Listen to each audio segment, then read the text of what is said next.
I won't deny it, I'm a Southsider. You don't wanna fuck with me. Got the police rushing at me, but they can't do nothing to an attorney. I won't deny it, I'm a Southsider. You don't wanna fuck with me.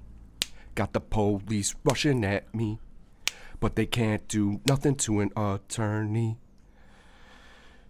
Fuck is up, everybody? It's Brian Tierney. This is the Blessed Life University podcast, the Blue Podcast for short. With me today is my good friend. State your name for the record.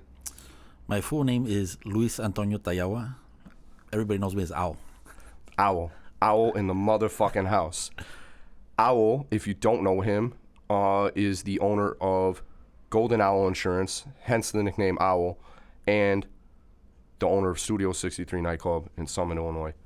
Let's talk about what's blessed, man. What's going on in your life? How you feeling? Bro, blessed. That's a deep word.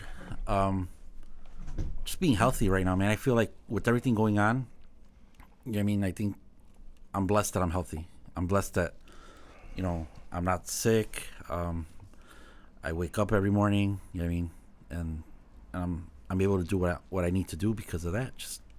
So for me, I think right now my biggest blessing is being healthy. Like I see a lot of people getting sick, a lot of people, just having issues. You know what I mean? And that health, I think is, if you have that, you're pretty blessed. Because at the end of the day, if you don't have that, you can't do anything else. That's true, man. The old saying is that the healthy person wants a million things, and the unhealthy person only wants one. And it is true. Everything is relevant. It's all, it's all hand in hand. It's all relative. So, I agree with what you're saying, and I'm blessed too, man. I have some minor things go on, but nothing that I can't overcome. Luckily, nothing's too serious, right? Or at least stuff lingering issues that have not progressed worse. So yeah, I'm blessed. I'm blessed for that too, man. I mean, if you don't have your health, you can't take care of yourself. You can't take care of anybody else. And, we all need to be strong during these times to help people out, man, to handle our business and to take care of our family and our friends and all that. So, bless that shit, man. Cheers, brother. Happy New Year's, man. Cheers, bro. Salud. So,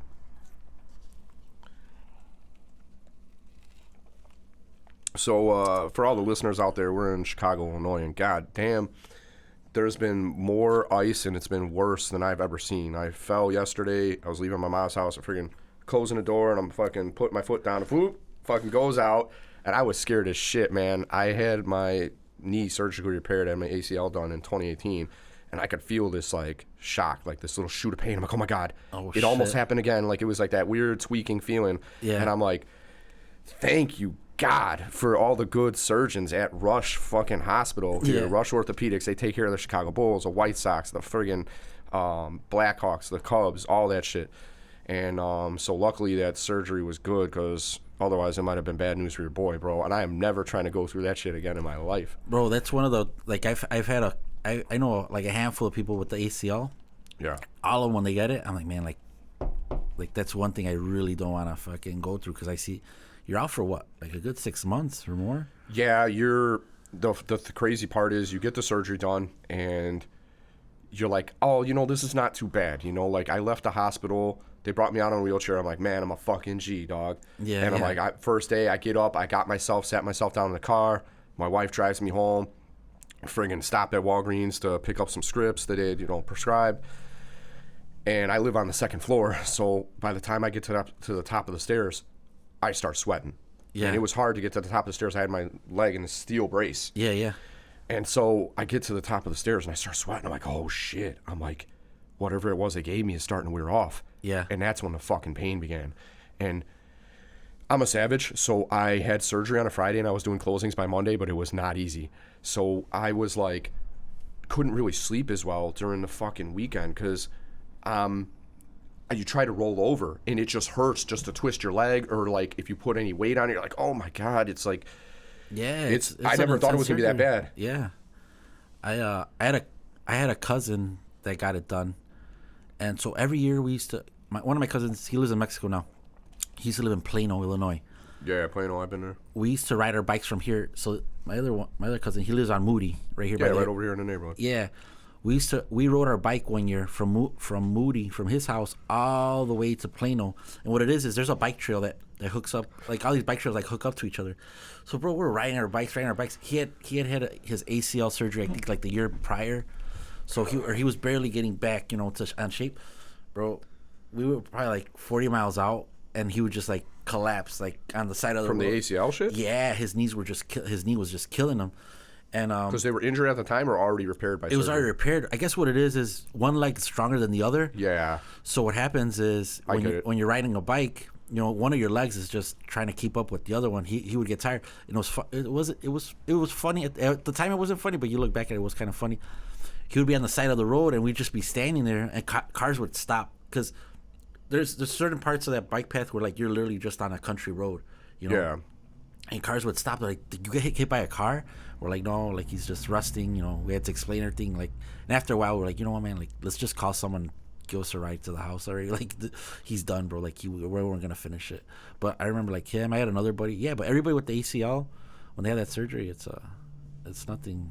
It's nothing easy. Yeah, you would think it's not as bad. They're just replacing a ligament. But what I was told, I was talking to the doctors, and I talked to another patient who had his entire knee replaced. Yeah. Apparently, it's less painful and less of a rehab to get your entire, like, they put a titanium joint in there with all the shit completely replaced. Apparently, that's less painful than just getting the ACL done. I'm like, how is that possible? Oh shit! I just want that titanium then. Fuck it. I guess. I'm like, maybe if it happens to me again, but it's crazy because I think they have to saw in a bone or to fucking screw it in there or something. But in any event, the crazy part for me was when I had the surgery, my leg went from like strong, healthy leg to geriatric senior citizen leg, like in the nursing home within fucking days, dude.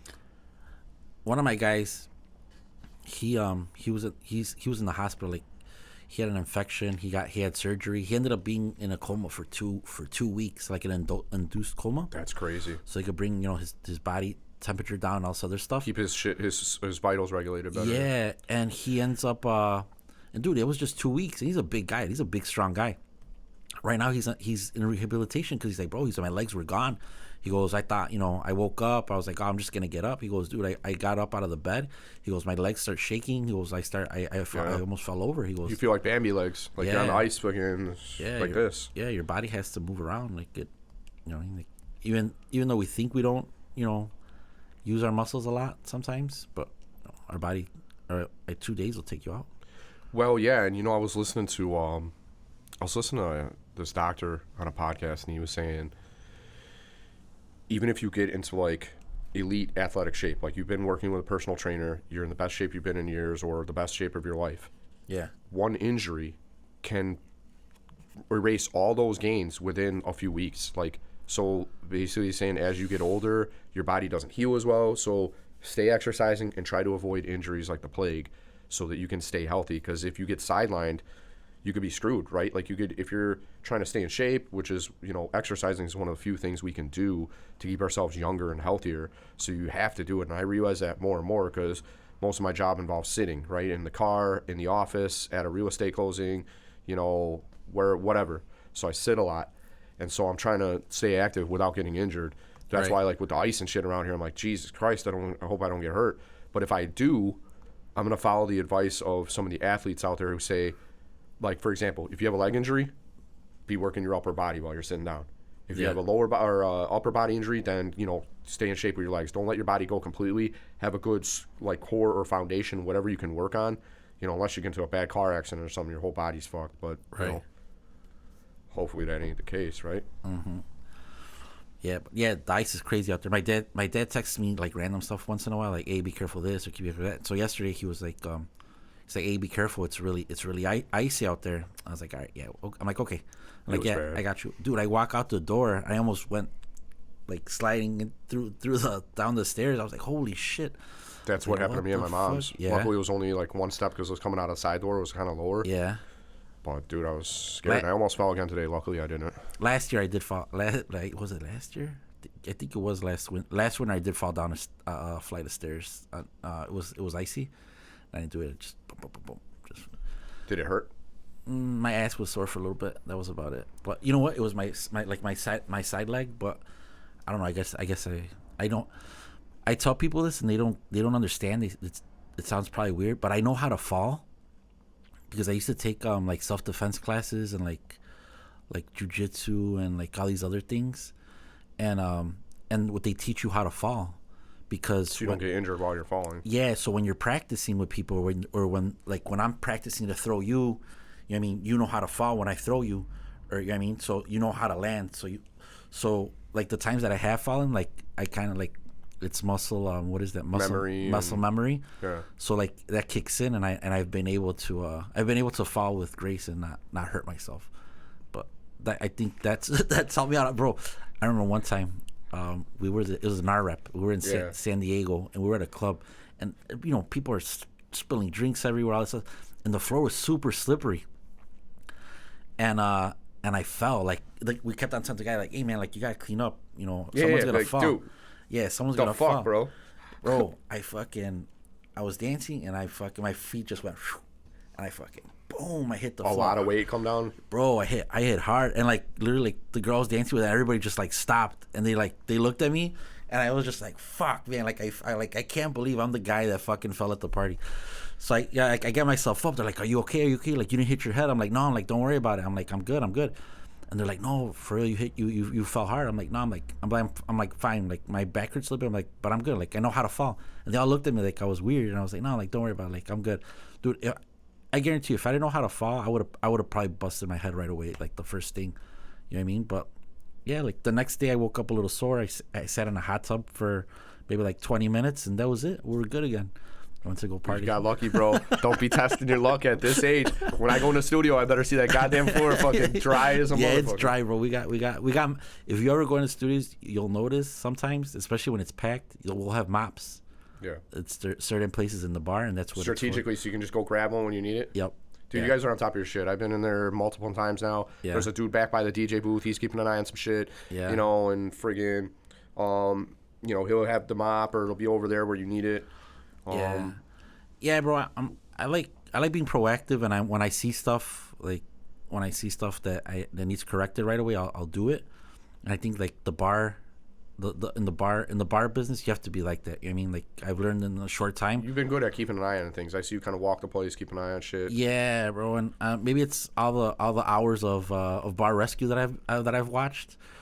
But yeah, bro, like you have to be on it, man, because all it takes is 1 minute for something to happen. You need something to pop off, or someone to get hurt. Somebody got hurt, then they're gonna sue you for premises liability or some shit. Like, oh, you didn't have your floor cleaned up. Like, and I fell, and you should have known about it because it was all over. And yeah, so like little things could become big things. So I try to keep an eye on it, and that's why, like, I have my talks with certain staff. You know what I mean? Like, hey, we gotta keep an eye on this, or this is gonna happen, or this or that.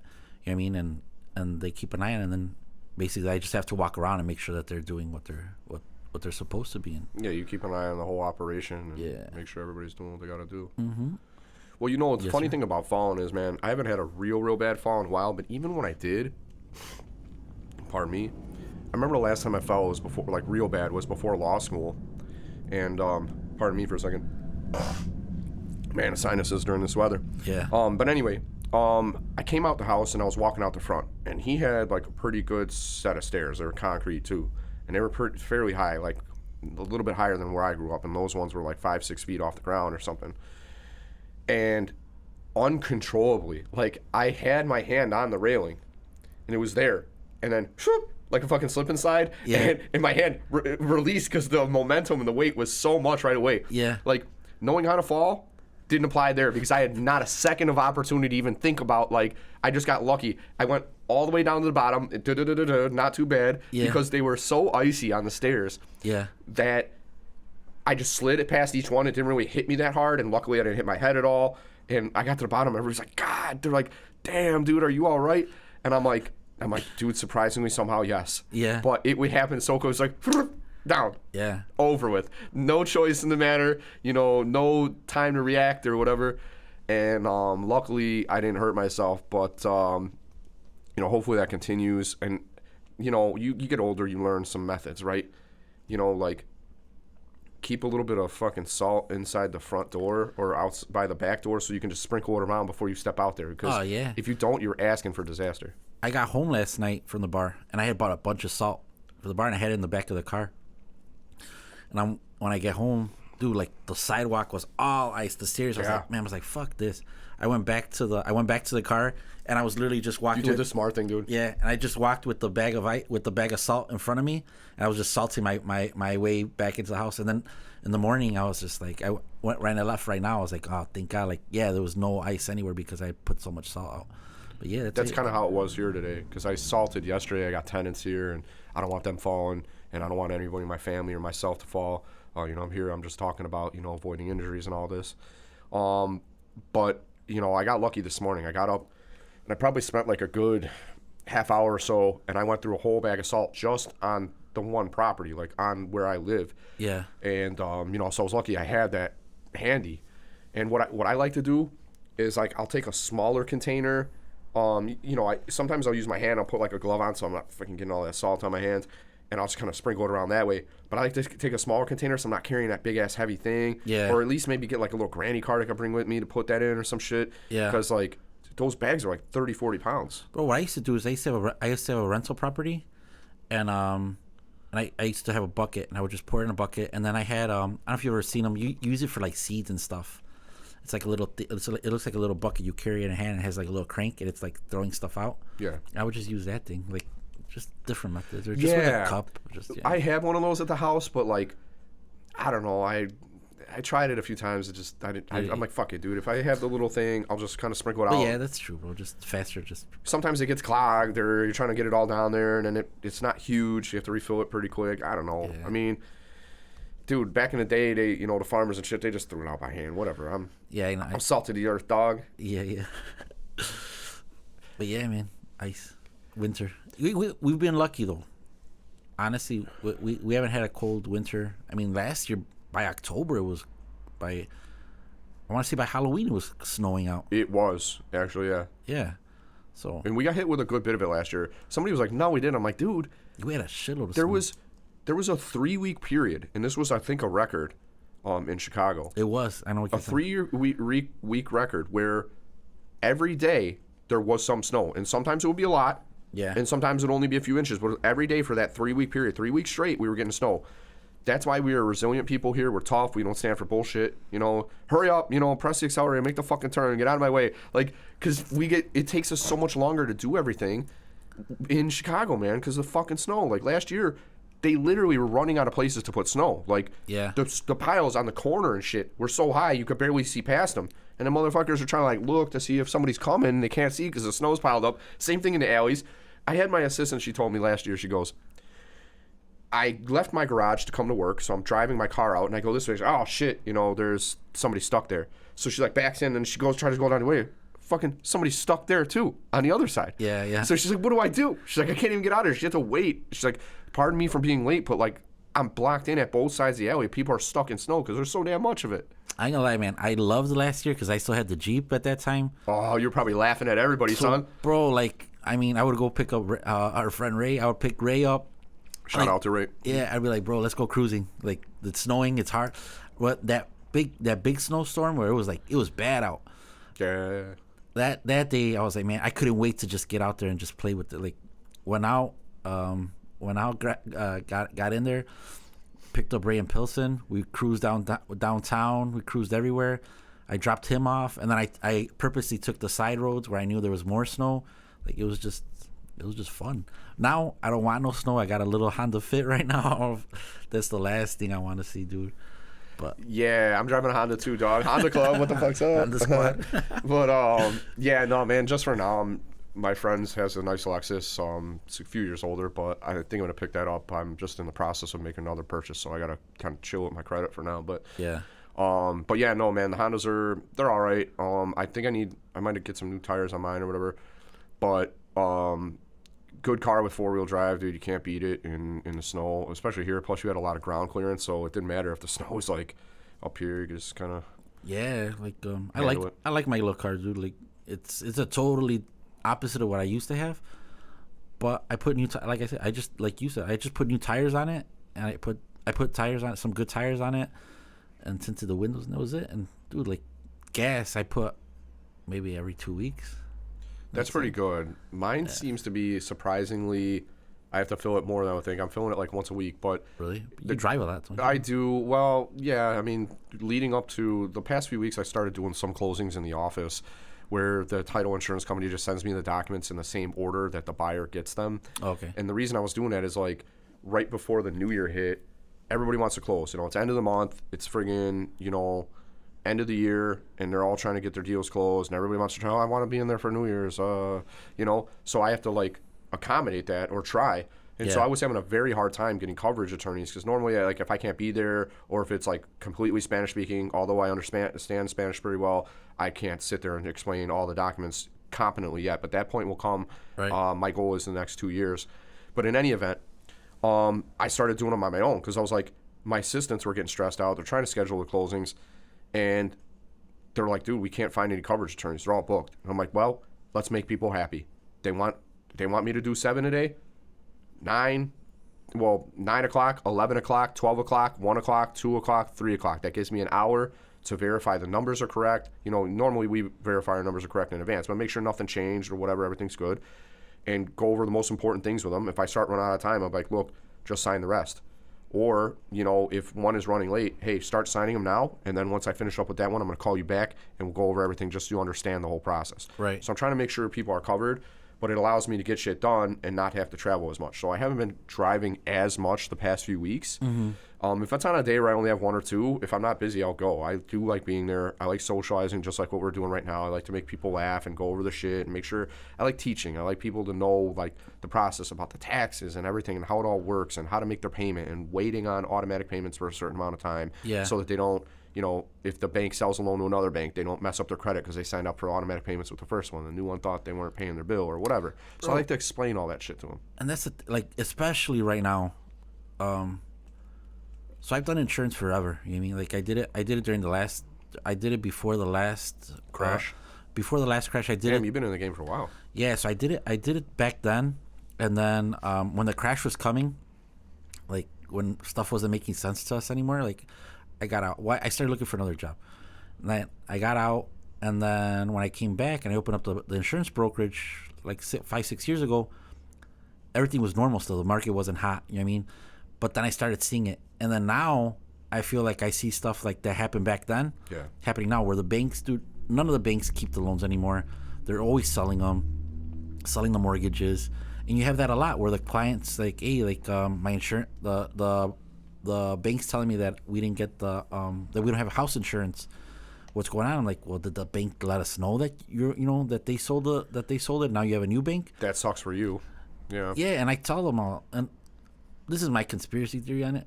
Banks don't care because they're gonna make more money if they don't have your proof of insurance. Yeah. Because they get the insurance for you. They force it on you. You know what I mean? Well, can't you just cancel that and get your shit back with the new? Yeah, you can do that. Old insurance company had? You can do that. And, yeah. And that's what we do all the time. But I mean, like right now, dude, it's super constant where they're just selling these loans, and you see that all the time.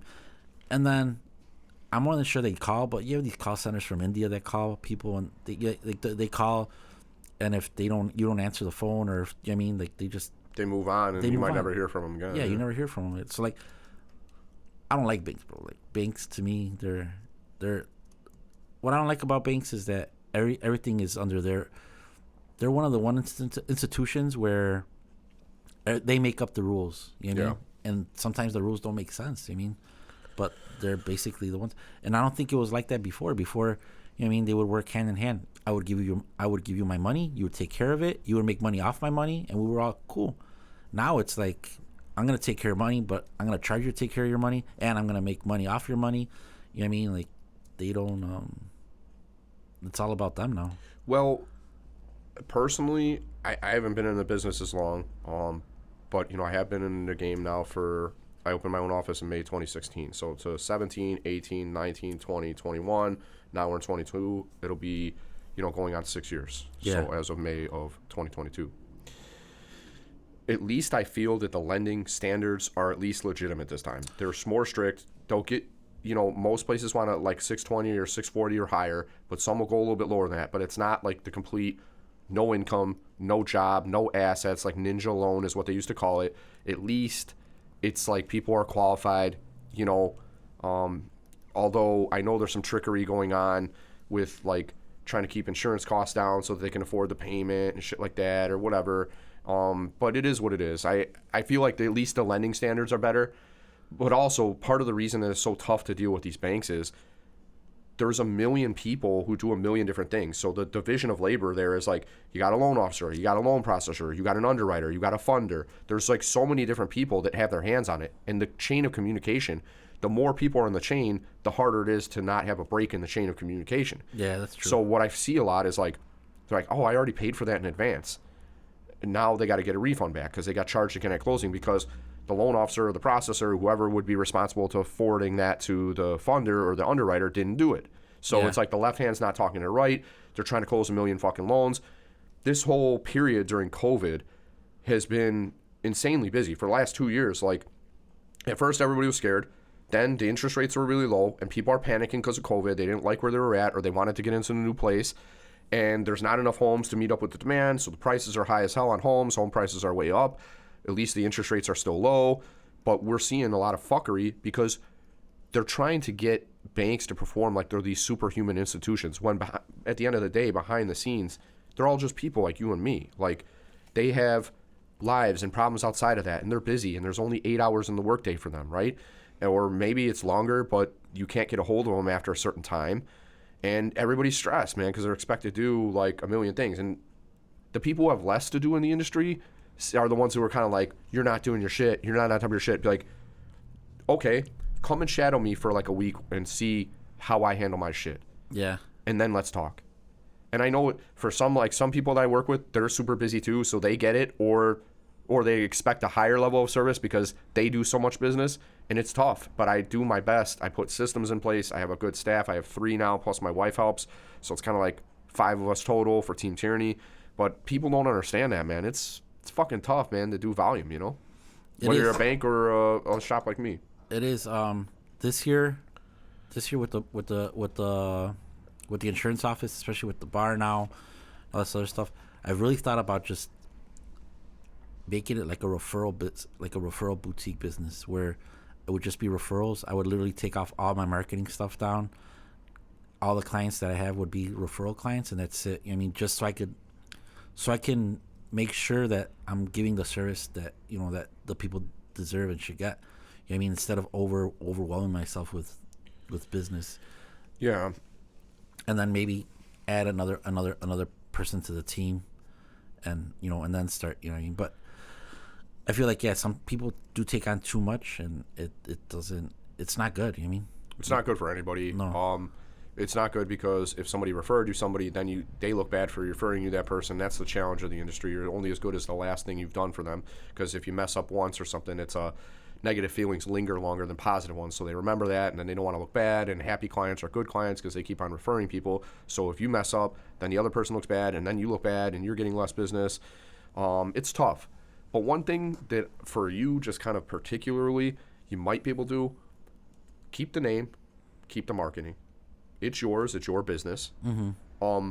But bring in somebody who had a bad experience with another agency or another brokerage that had their own before and they kind of know how to run it. It's just that now they would be doing it, and then you would get, a third or half or whatever you agree on with the split, but they're doing most of the work, but you're still there to kind of oversee everything. Yeah, that is one thing that I'm trying to do. It's just hard, man, because insurance isn't the sexiest business. You know what I mean? Like it isn't. You know what I mean? Like, and then the numbers. Insurance is something where you're gonna make money, but it's gonna be in the long run. It's not gonna be in the short run. You know what I mean? So you're not gonna, like, on each deal, you're not making a lot of money. But it accumulates over time when you get renewals. It accumulates over time, yeah. So if you get someone that you have a renewable income as they keep on renewing. Your residuals, yeah. So I feel like it's hard to explain that to people that are getting into it or whatever. And then if you get people like that have worked for another agency, another brokerage, I mean, they're set on getting paid, a certain amount. So it's kind of hard. Numbers wise, it's kind of hard to find someone unless you have a lot of disposable income to pay them good. And people get paid good money now, like from State Farm, like people that work at State Farm offices and stuff like that. Dude, when I started, we used to get paid garbage compared to like what these people get paid now. I would have never left State Farm if I was getting paid what they get paid now. But it is what it is. But it's the business. I mean, that's how business is. You just gotta keep going and figuring it out. I'm guessing that you're a better person for having done what you've done anyway. So at the end of the day, when you look back on it, you're probably like, in a better position, not only for insurance, but also to take those business skills that you've learned and apply them to your new venture, Studio 63. Yeah, for sure. I think I always tell people if I would have opened up the insurance office and I would have had a line out the door down the block, I would have been out of business in 6 months because I would have thought that that's how it is. You know what I mean? And I wouldn't have done anything. And I feel I learned more from the struggles. That I've learned more from struggles than from my L's than my wins. You know what I mean? And that's why, like, when I talk to people, when I talk to you, or I talk to other people, I learn more when someone tells me a story of like a struggle they had than when they tell me about a successful story. Because one, I think the stories when someone tells you like something that they went through, you know what I mean, like a struggle that they went through, you learn from it and it inspires you because you're like, all right, you know what, I'm struggling, but I'm not doing the wrong thing. I'm on the right track because it's not easy. You know what I mean? And people are going through the same thing or went through the same thing. So if I'm at that point, then you know what I mean. I'm doing good because this person's doing good now and they went through that. So I think like you have to go through that in business, and I think that helped me out a lot with the bar because now I know a little bit more I know way more on how to prepare myself for stuff to come. You know what I mean? Or see stuff that's gonna come before it gets there. You know what I mean? Like if it's slow one night or just be proactive on stuff. It helps you prepare business wise, and then just talking to people like vendors and stuff like that. Or even customers. What do you like about this place? What can I do better? What do you want to see in here? Yeah. Some of them won't have a fucking idea to tell you because they're drunk or whatever. Yeah. But some people might be like, this, and this. But you seem to have a pretty good system already in place. If that's what you took over, it seems like you've seen it and you kind of know how to make it all work. You know. So what I did is before I took over the bar, I started going to a lot of other bars and like talking to like people that are in the industry, and I took a lot of stuff that they had implemented. And when I took over on September 1st of last year. And the old owners, dude, like they had been around for a year. I mean, like that's how they did all their lives. Their dad owned. That's pretty cool. Yeah, their dad owned it. I mean, their dad owned the business, and then they took over and they started their own business. Like before Studio 63 was called Prime and Tender, and then from Prime and Tender, they changed the name and it became a country bar. It's called Kicker's Corral. I remember that place before Studio, yeah. Yeah. And Kicker's Corral when I was a young kid. Yeah. I used to eat over at the VFW all over there. Yeah, right there like for on the a Friday, fish I fry. remember it was Kicker's Corral. Like, what is this, a country bar? Yeah. Y'all doing line stepping and shit over there? Yeah, it was. And it was line dancing? I want to say it was there for like 2-3 years. And then Nick Gudos took the son of George Gudos. He was like, you know what, I'm gonna make it into a nightclub again. And he made it into Studio 63. And him and his brother Jerry worked it. I mean, when it was huge on Harlem and 63rd. I'd never been to that location. I always wanted to because that was the best. All the beautiful women would be walking in there, and I was like, I was young, I was single, you know what I mean? Yeah. And I had like friends like, dude, I've been in there. It's pretty cool. And I wanted to go too. I never got to go to that one, but I'm proud, and it's been a pleasure to be able to go to your location. I appreciate that. But man, if I could have been able to buy that one, man, that would have been it was just enormous. It was a cool bar because it was so big, and then it had 2 bars, the dance floor. Like literally, you could be on one side of the building, and I could be on the other. We wouldn't see each other all night till at the end of the night. I didn't realize it was that big. It was big, bro. It was because I like a lot of room to dance. If I'm going into a club and you're gonna be playing some music, I don't want to be sitting there with my table next to somebody else's and I can't even stand up and shit. Fuck yeah, that. no, it was a massive building. That building originally was a steakhouse. So it was a steakhouse. No shit. It was a steakhouse, and then on the corner where they used to have the pool tables, that was a diner. Okay. And then later on, he made it all into just one big place. They used to have live bands there. Like Nick tells me all these stories now because you know Nick helps me out at the bar, so he tells me. He was one of the former owners. Yeah, so he's like consulting a little bit for you to help you out, or what? Yeah, so when I took over so not to put too much of their business out there, but yeah. So it was 2 brothers. It was Jerry and Nick. Jerry retired, and Nick had told me, he's like, you know, I'll help you out, you know, and I'm like, yeah, I'm like, who better to help me out than, you know, the guy that's been in the industry for that long. So yeah, he was there, and dude, like he ran a good bar. I think it was just he had been in it for so long that sometimes you just, not that you get lazy, but you just get, you're like, it is what it is. You just run it that way. So when I came in, I did change a couple of things. I added more security. First of all, like that's just me, and I like going somewhere where I feel safe. You know what I mean? Not that I didn't feel safe in there, but I mean sometimes it would be a rough crowd. It's a late night bar. You know what I mean? You get all the people from all the other bars. Yeah. So I added security a lot. We did a lot of changes to security. I had one night where I didn't want to start frisking people. They never frisked people there, and all the other bars around here, they do it. But I was just like, you know what, we don't frisk. I'm like, it's kind of, it's kind of good. It's kind of cool that we don't do it. But then one night I had gone to a buddy's bar in Maywood, and I was talking to him. He's like, bro, you have to frisk. He goes, you have to. He goes, it's for your safety and for your clients' customer safety. If you want your customers to be, to be safe, you need to frisk, because at the end of the day, we're on the south side of Chicago. I mean, like, it's just, it is a rough city. And so I started frisking, and at first I was like, man, people are gonna get mad, or they're gonna, they're not gonna like it. And I had one of their regulars that comes in all the time. He would say hi to me and everything else. And then that night he comes and he's like, hey man, I want to talk to you. I was like, fuck, he's gonna say, you know what? He's like, I don't like being frisked. He goes, you know what, man? He goes, I've been coming here for years. He goes, this is the first night I feel safe in this bar. He goes, I like that you're frisking people. He goes, I've been telling the old owner for years that he should have done that.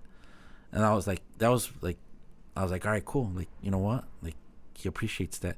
And then, yeah, now, like, I get a lot of people that come to the bar, like people that I know or other people, and they'll tell me that the same thing. They're like, man, I like coming to your bar because I feel safe.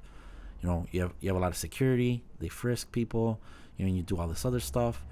And at the end of the day, that's I want, like, I remember when you came in that first time, you're like, yeah, man, like we need somewhere to come and party on the step, just to get out and step, man. I don't have any clubs like right nearby. Yeah. And if I want to dance and I want to move and I want to have some fun with my friends, like, there's not really many places to dance here. You have to travel a little bit more. Like, we do have Bourbon Street over here on the south side, near and dear to my heart. I haven't been there since before COVID. I feel disgraced as a south sider for not having been there. Yeah. I'm embarrassed to admit it. So Bourbon Street, I will be back with a goddamn vengeance one of these days, son. But until that day, and because I don't want a place to go away. They have a very big operation there. It must be hard. It must have been hard, and still is hard to keep it open during COVID. But God spare Bourbon Street. But that's the best club we have on the south side. And there's a few other bars we can go dance to, but nothing that's like really dedicated to dancing. Like yours, it's like a focal point. You get in there, and back there's the dance floor. Come on out. Yeah. Yeah. So that was my thing. I didn't want to change that. I didn't want to change it and make it into into a regular bar. I wanted to keep what Studio 63 is, but I wanted to make it better. You know what I mean? And I feel like that's where we're at right now. We're, and just making another spot where people know they could go there, dance, have a good time, and, bring it back to its glory days. Even though it's a way smaller place than the big one that used to be out here. But, you gotta start somewhere. You do, man. And it's a great place. Like, from the minute I walked in there, I was telling friends about it because I had friends that went to the old studio and I hadn't been there. And I was like, dude, everything's new, like everything's nice and modern, everything's clean, friggin' new, nice marble bars. They got everything organized real nice. The decor is good, the lighting's good. The DJ booth, everything's solid. They got a guy in the bathroom giving you the towels. Yeah. And it's like, when I was younger, I used to be like a little more concerned about giving my money out. It made me feel like an anxiety, and I think I got that from my dad because, he didn't have. The reason he had money is because he saved it and he worked hard for it. He knew the value of $1, and so I kind of felt like that too. Like, dude, I can get my own towel. But now I'm kind of like, I'm doing well, so like success allows me to spread the love a little bit more. And everywhere I've been going lately, I've been tipping like crazy, and not crazy, but like more than I normally would. Spreading that love a little extra. Like, everything costs more, man. The food's up, gas is up, building materials. Go on and on and on about consumer prices right now. Yeah. Everything's a little bit more expensive than it was before COVID and all this bullshit. And so, like, I'm doing well. I want to, like, let people know I appreciate them. I was just at a luncheon yesterday, and I told everybody at my table, I don't know if they listen or not, but I say it anyway, and I don't want to sound like an asshole or parent, but I'm like, hey, tip your waitress as well. we were on the party bus for these parties, going down to NAREP or whatever. Hey, don't forget to tip your driver on the way out. Yeah. Little something extra, right? But for me, I want to continue being that way, but I just got hit with a fucking huge tax bill. So, like, I pay myself a set salary, but I have to reconcile at the end of the year. If I've made more than what I paid taxes on already, I got to kick up that salary for the last quarter. So now I'm like, I get punched, like, in the gut with this giant-ass fucking tax bill, and I'm like, you know, still trying to feel that spirit of giving and shit, but it's like, dude, it's hard to give away money when you just got hit like that, right? Yeah. So, I mean, you'll probably see that in your business, too, with the fucking bar and everything, but in any event, I like the idea of frisking on the way in, because most people are good, right? Most people are just, they're like us. They want to have a place to have a drink. They want to go out with their girl or their friends or their group or try to, like, meet a girl or whatever. And they just want to go in there and have a good time. Yeah. But there's going to be that one fucking asshole who has a knife or a gun. Probably more likely it's going to be a gun, right? And it's that one motherfucker that brings it that, like, ruins the shit for everybody, right? Yeah. And if you didn't have somebody frisking on the way in, it's that little insurance policy, right? Your insurance risk management. Frisk them at the fucking door, dude. Nobody goes in with a gun. Everybody's equal. Worst case scenario, you got a fist fight and the fucking bouncers throw them out of there in no time. Yeah. Whereas if somebody pulls off a fucking, you don't want to be on the news for the wrong reasons. You want to be over there like, oh shit, it's the baddest fucking club in town. That's why we're reporting on it. Not like 2 people were shot and 3 were injured because they were firing around shots and fucking people caught strays and shit. You don't want to have that reputation for your business. No, and you know what? And that, going back to the insurance, I think that's another thing, that insurance makes you a little bit more aware of risk. Yeah. Law school did that to me too. I'm always thinking about it because we're ready to fucking sue somebody if they fuck up. Yeah, you know what I mean? Not me. I do real estate transactions, but some of those attorneys out there, the ones you don't like. Yeah. So like I think that's one thing that insurance always, like, everybody.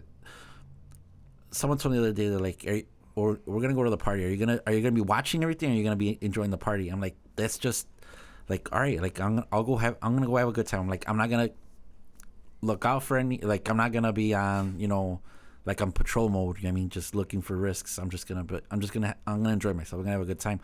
But yeah, like, that does happen with insurance though. Like, where you start looking at risks like all the time. It's just something that comes natural. But yeah, but with the bar, I think we've done those changes. We've done things here and there, less risk and more fun. Like, when I first took over, we had guys that were regulars, right? Mm-hmm. They would go in like, we're their friends, like groups of guys. And now the guys come in, but they come in with girls. They bring girls on dates there. And I told one of the bartenders, I think what it is they feel safer now. So they're like, you know what, I'm gonna take my girl there instead. And before it was like, you know what, like, something could pop off, I'm just gonna take the guys and we'll go drink there. Yeah, because you feel safe for your dogs, plus your girl's not at the risk or whatever. Like, yeah, if you need to back each other up, you know, you could start swinging. Yeah, like, we're back in our 20s. I don't even want to think about doing it now. I get hurt just trying to fight, probably, but whatever. Yeah, I gotta stay in shape. So I do notice that. I notice a lot of people bring their significant other now. Yeah. And I feel like that's good. That's what I want. I mean, I want people to be able to go in there, feel safe. No one's gonna bother them. I mean, and yeah, like, when I first took over, we did have to kick out a couple of guys. I mean, they would, you know, that weren't very nice to women or stuff like that. And I think, you want it to be a comfortable environment and atmosphere too. Like, exactly, if a girl's gonna go in here all dialed up, looking good, like, hey man, you could be fucking James Bond or you could be the big bad wolf and fucking intimidate the shit out of somebody. Like, yeah, if somebody says no or they're just not feeling it, like, that's one thing I feel like guys don't recognize a lot, or they feel that they can, like, talk a woman out of it. It's like, can't you see that she's not into you? Do you think if you continue this course of behavior that her reaction's gonna be different? Like, she's not into you, dude. Move the fuck on. Whatever. Yeah, and then you had alcohol. Nobody teaches class about etiquette. Send over a drink. See if she looks at you or she smiles or if her and her girls are smiling. Then go over and talk to her, whatever. These motherfuckers come up, hey, or they start putting their hands on. I was like, who the fuck are you touching me, bro? Yeah, and then you add alcohol to that mix, and it's a fucking, dude.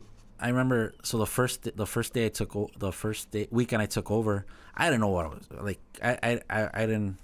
Not that I didn't know what I was doing. All right, you're up at bat. This is your first time in the majors. Yeah, so I'm sitting by the door, and there's this guy, and he was intoxicated already. And he walks up to these girls, and it was these 3 girls. They were young, they were cute. They go to the bar, and they're sitting there, and this guy goes up to them, and he's like, you know, like you just said, he's trying to be all over them and everything else. And then I didn't really know security back then really well, so George is like, one of my main security guys is there. He's at the door all the time. So I tell George, I'm like, hey George, I'm like, if there's a guy and I could see it on the girls' faces, they were just getting upset. So I told George, I'm like, hey George, I'm like, what do we do if a guy's bothering girls? He goes, oh, just tell me, point him out. He goes, and I'll tell him that he has to leave them alone. And if he keeps on bothering people, then we ask him to leave.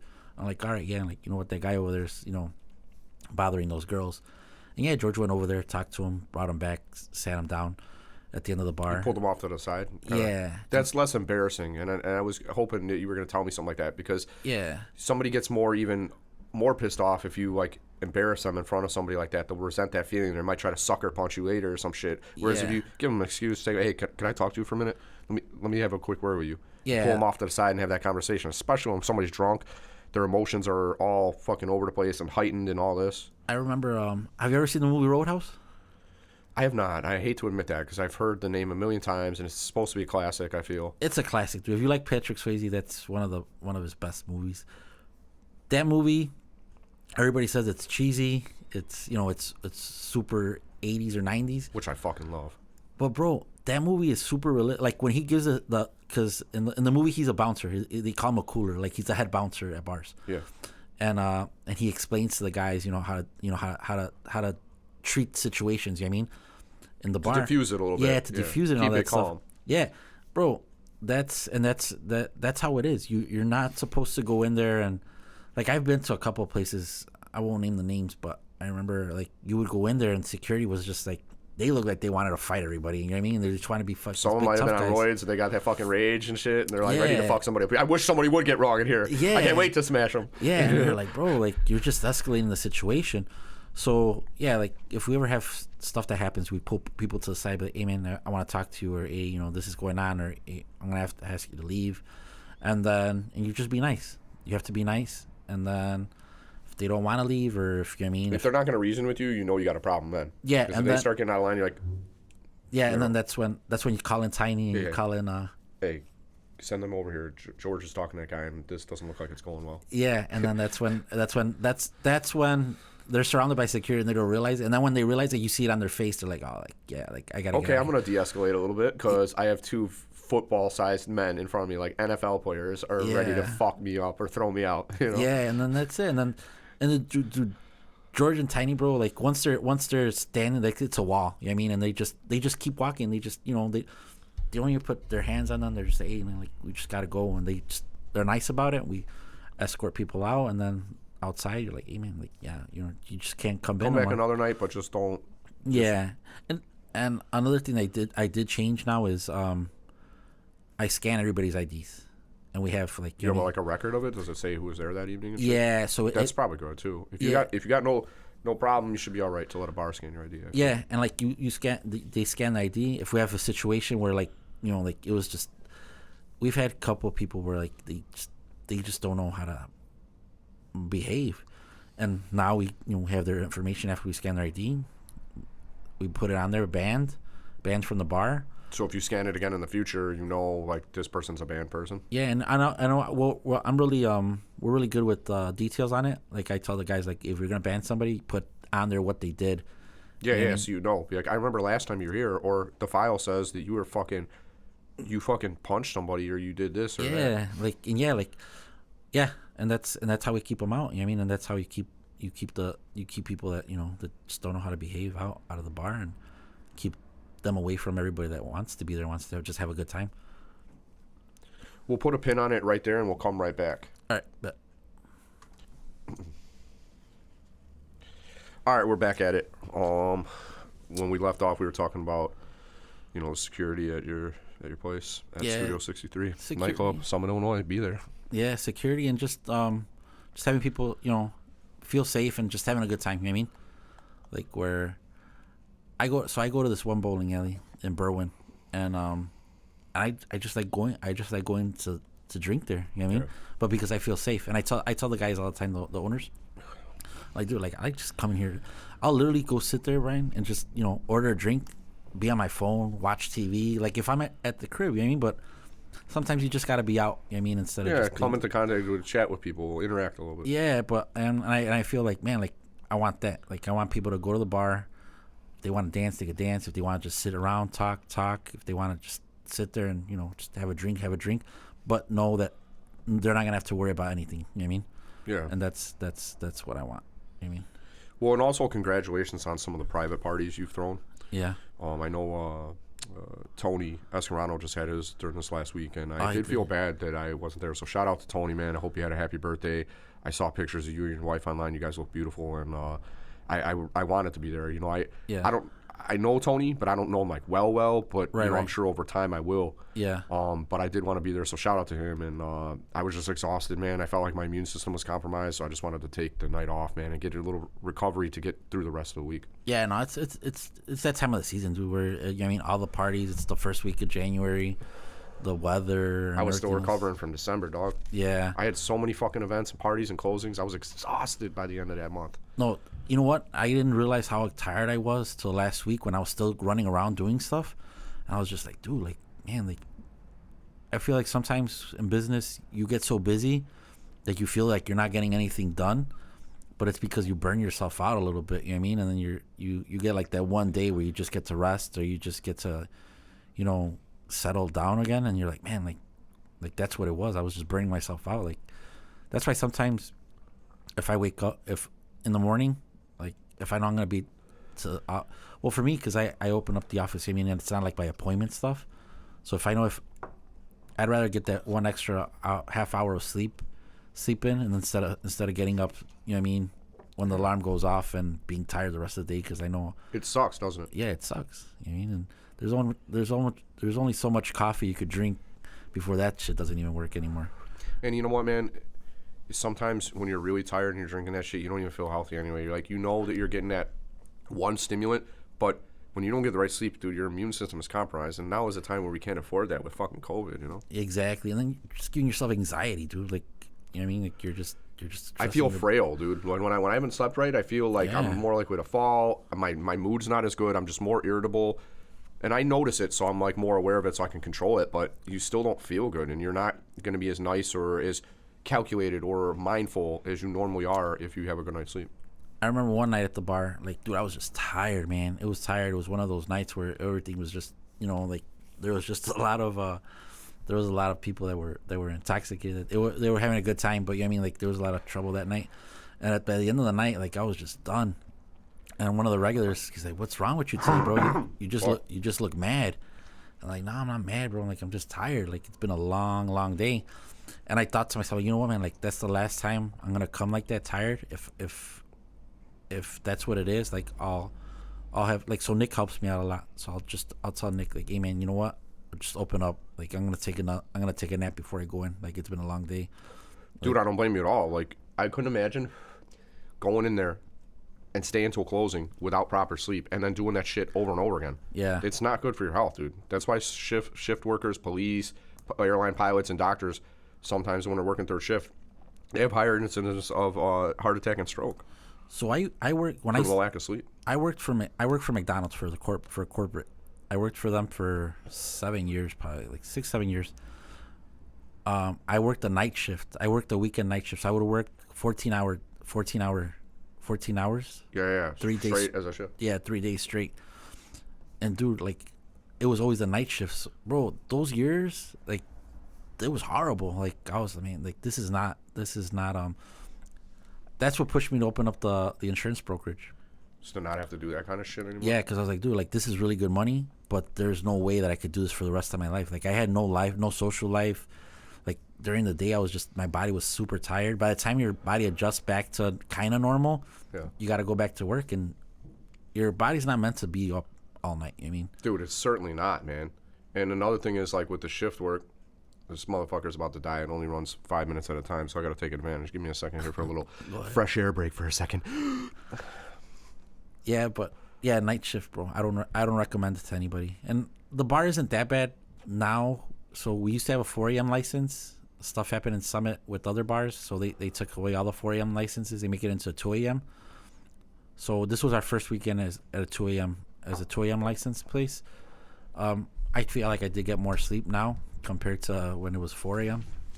because it was just 4 a.m. By the time I got out of there, it was By the time we finished everything, it was 5 o'clock. By the time I drove home and everything else. If you're lucky. Yeah, exactly. And then you ever have this weird thing? It's like you're so tired, but you can't get to sleep right away, or you wake up early. Like, I don't know about you. I've been sober since October, and I plan on staying sober until St. Patrick's Day. But my sleep has been better without the alcohol, because when I was drinking, like if I was at a real estate event or whatever, I wouldn't be able to sleep beyond 8 a.m. Even if I didn't have a closing till like noon or whatever, and I wanted to get more sleep, even though if I was up till 3, 4 in the morning, it's just like clockwork. And I'm like, I know my body needs more sleep than this. I know it. Yeah, dude. Joe Rogan had this one guy on, and I remember this. And the guy would say that Why We Sleep, Matt something or other. I think it was where he was saying that when you sleep, like when you do anything, when you take anything to make your body sleep, your body isn't really sleeping, because it's taking a rest to try to get out all that poison that you just put in it. You know what I mean, to cleanse it out. Yeah. So you're not getting real sleep. He goes, that's why when you stop drinking the first couple of days you can't really sleep, but by the time your body's cleansed, I guess, of whatever was in your system, then you get real sleep, and that's when your body starts actually resting. After a few days of not drinking. Yeah, alcohol, I think, messes up your REM sleep. You don't get as much of it, so you don't feel as rested. And I think that's for the reasons you were just saying, is basically that your system's still working. Like, you don't think about it as work, but like your liver's down there doing a lot of work. That takes energy. That expends energy that you've stored up. And it also might interfere with the processes that normally should be going on when you're at rest, because that's just working there. So the brain's like, all right, I'm waiting for you to kind of finish your shit, and then I'll fucking, put them into a deep sleep, right? Yeah. And sometimes that never happens. Yeah, exactly. You know what I mean? Sometimes that by the time you wake up and now you're feeling like shit. So like, I've been feeling a lot better, about getting up earlier, and my blood pressure has been better. So I think I'm gonna go all the way to St. Patrick's Day, and even when I start back, even before I stopped this time in October of this last year, I was going easy anyway. I don't drink like I used to, and I'm very proud of myself for that, because the opportunities are there. But the first few years in this business must have took a couple years off the end of my fucking life, because I would drink and stay up late and go to work like fucking the next day. Like sometimes I'd go to the event, and it would be like an after party, or you're going for a nightcap somewhere. Before you know it, it's 4 in the morning, and I'm back in the office at like 7 or 8. Mm-hmm. It's kind of crazy. I'm glad I don't live like that, because I know that shit is not good for your body. I couldn't do it anymore anyway. If I was doing that kind of shit for the next few years straight, I'd probably die like in my 40s, dude. Yeah. You know what I mean? If you really went hard. I'm surprised we don't hear about early deaths in our industry more for those very reasons, That is true. You know what I mean? Like, a lot of people do. You know what though? I think they go hard for a while, and then eventually they stop, because it gets in the way of business. Yeah. So, or they fall out, and you don't hear about them anymore. Yeah, there's been a few people in the business that are like that, and fucking, most of them didn't fall off completely, like they didn't die or anything, thank God. Yeah, they just stopped for a while, because some of them had personal problems in their life that they needed to attend to, and it was interfering with their work, and they took a break for a while, and I'm happy for those people. Some of them didn't really come back in the industry, and the ones who did are just better now, and they're just trying to kind of like fit back in, and yeah, I sympathize for those people, man. I want my fellow brothers and sisters to be doing good. Some of these people I went to fucking high school with, or I've known them, for years, dude. There's 2 people in the industry, Eddie Garcia and Jesus the Beard Neary. Okay, yeah. I went to high school with him too. He was a year older than me. He graduated a year before I did. And so I don't want to see wrong for them or bad for them. Right. Like guys I've known since that young. I mean, I don't want to see it on anybody, but especially people that I went to school with, Yeah, that's true. And that's why this industry takes a toll on people, and I don't know if they really acknowledge it, because it's, look at how much success I have. Like, I did this, or I just got this done, and like, look at that, and you're seeing the success, but it's like, it's a grinder of a business, I think, bro, what it is people, especially, in this business, everybody wants to, I did this, I did that, but people don't want to talk about, hey, I'm stressed out, or I have stress, or I did this or that. Everybody wants to put up the front of, like, hey, I did it, no stress. I'm superhuman. But dude, like, I see it all the time. Like, I talk about it all the time with people, with certain people. Like, dude, like, yeah, I have stress, or like, I never knew what anxiety was till I had anxiety. Yeah. You know what I mean? And honestly, like, when I got it and when I started stressing out, like I went to the doctor at first. I was like, bro, like something's wrong with me. And he's like, it's just stress. I'm like, nah, this isn't stress. Like something's wrong. And I literally wanted him to tell me that. Your blood pressure might have been bad as a result of the stress, and that can lead to heart attack and fucking stroke. Yeah. So I was like, dude, like I need you to tell me that, you know, I have something wrong with me so I could, I guess, get a pill and just make it better. And then that's one less thing I have to worry about. And like, yeah, and I did blood work and everything else. And then he was just like, no, man. He's like, you're perfectly healthy. He's like, it's just stress. And then after that, I felt like the more I would talk to people in the industry, like certain people, like they would be like, yeah, man, like I have the same thing or this and that. And you start realizing, you know what I mean? Everyone's human. You know what I mean? It's something that everybody goes through. And if you don't go through it, then congrats. But most people that I know that are stronger than me and stuff like that go through it. You know what I mean? So I don't feel ashamed that I have stress and that I get this or that. You know what I mean? It's just something I have to deal with. It's part of the. It comes with the territory. You know what I mean? Everybody has stress, and I know I've had some pretty significant stress, and it was one of those things where it's like you don't even really realize it because you've been through it for so long now. It's just you get comfortable with the uncomfortable, you get comfortable with feeling like shit. Yeah. And I used to be like that, but I'm better at managing stress than I ever have been, and I really need to be because it gets more stressful as you grow because, you know, the more volume of business you do, the more stress comes along with that. It's equal. There's an equal relationship there. And so, but I've been good at it, man. I just try to focus on my breathing. You know, I started doing yoga, and you focus on, like, you know, being uncomfortable and just being comfortable with that. Like when you're stretching in a certain position, to focus on your breathing, because if you control your breathing, you control a lot of other things. Yeah. And another thing I'm going to start doing too, I got the book here with me now because my co-host, Kimmy Larson, was sick today. I feel terrible. We just did our first episode where we were going to do, from now on, has my co-host, and she got sick, so she couldn't be here. Yeah. But last week we were talking about meditation. I got this book here, Jack Kornfield. It's his book, Meditation for Beginners, and it has a couple different kinds that you can do for, like, mental clarity or peace or whatever, you know, or dealing with certain things. Yeah. Somebody reading that. But anyway, she couldn't make it. I feel bad. But because of things like meditation and yoga, those were what allowed me to manage my stress. And then, like, Right. you know, my father-in-law has an apartment behind my office here, and he has a little cat. Yeah. And his name is Zeus, but we call him Zuzu for short. And he's a cool little dude. And he's lonely a lot because they're gone at work. They work in the HVAC industry. Yeah. And so I'm like, okay, I'm going to manage my stress by taking a break from the office, go over there, give Zuzu his treat, friggin', you know, fill up his dry food, give him a little bit of water, maybe clean up his turds out of the shit box if I have to. I don't want to have to do that, but if they leave him there, I want to make sure my guy has a clean place to shit. Yeah. And it calms me down, and then I'll pet him for a little while, and then I'll come back in. You know, it's managing emotion allows you to be a more clear-headed business person, and that's what I'm trying to do. You know what I'm saying, dog? Yeah, bro. Dude, that's why people have dogs. And I mean, like, my brother, like, not to put his business out there, but, like, he has a dog, like, you know, like, that helps him out. You know what I mean? Like, just pets or, I mean, stuff, anything that helps you out with the de-stress you is a good thing. I mean, I think more people should just talk about it instead of trying to act like they don't get it. You know what I mean? I think though once you realize it and you start talking about it, it gets better. You know what I mean? Oh, I mean, it's nice when people have it in common, because some people put on that false front, even when you're telling them, like, you're stressed. They're like, no, man, I'm good. Like, I'm this guy, and I close these many millions of deals. And, like, some people try to pretend when, you know what I mean? It's like, I know that shit ain't true. Like, you're just maybe better at managing it or something, but... Or hiding it, you know what I mean? But, yeah, or hiding it. But eventually, you know what I mean, it's going to get to the point where you can't, or it's just going to affect you, you know what I mean? You just have to... You know, one thing that I haven't been strict about, and COVID kind of fucked things up, but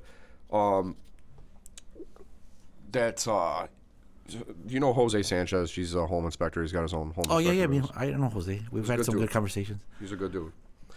And, like, he kicked me a little wisdom and shit, and, like, I know he's right about this. And he goes to me, Brian, in this industry, it's not easy to get away for long periods of time. So he's like, it's hard to take longer vacations, he said. But what I recommend is you take more short, frequent vacations, just like a Thursday night to Monday, or, you know, whatever, a Friday to friggin' Tuesday or whatever. Yeah. And do those. He says, you don't even have to really leave the state. He's like, just find a place where they have a hotel you haven't been to, or you haven't been there in a while, or some shit, and just get a break. And I agree with him a lot. And I know I'm not as good about that, because I was supposed to go visit my cousin in La Crosse, Wisconsin. Beautiful area. The fucking air is as fresh as could be.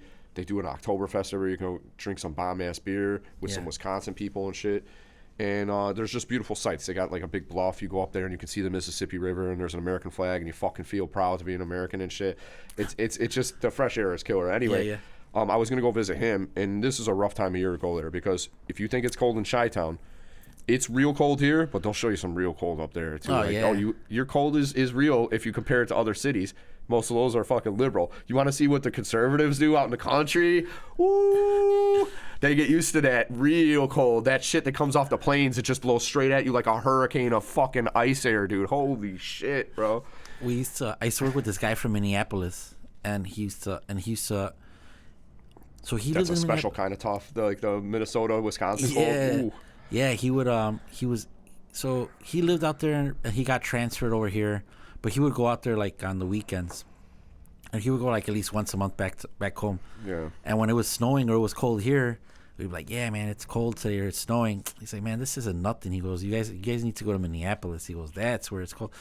Yeah, dog. I feel like Brock Lesnar, the big giant WWE guy, They're all Vikings up there, dude. and the UFC fighter who Yeah. like was scary to look at. Be like, you're either the most incredible natural specimen we've ever seen, or you're fucking roided to the tits, bro. Like Yeah. to the gills, like all the way up to the neck. Yeah. But he's from Minnesota. He's like one of those savages where it's just like, yeah, we have a house out here. We have a plow for the front of the truck. Then we got a little four-wheeler to do the other pass and fucking with the little blade on front of that. And we plow our snow. And we go out in the fucking woods, man. And we ride fucking snowmobiles. Like my cousin, Yeah. the dude in lacrosse, he just retired out of the military. Great dude. He's like a man's man, you know, like kind of like my father, but American. You know, he didn't have an Irish accent. yeah, But this guy's a fucking savage. So he would like snowmobile around with that fucking cold air coming in. Of course they wear masks and shit. Like I got a real good one for that too. Like you won't even feel the cold, which is kind of crazy because that shit is burning cold. right.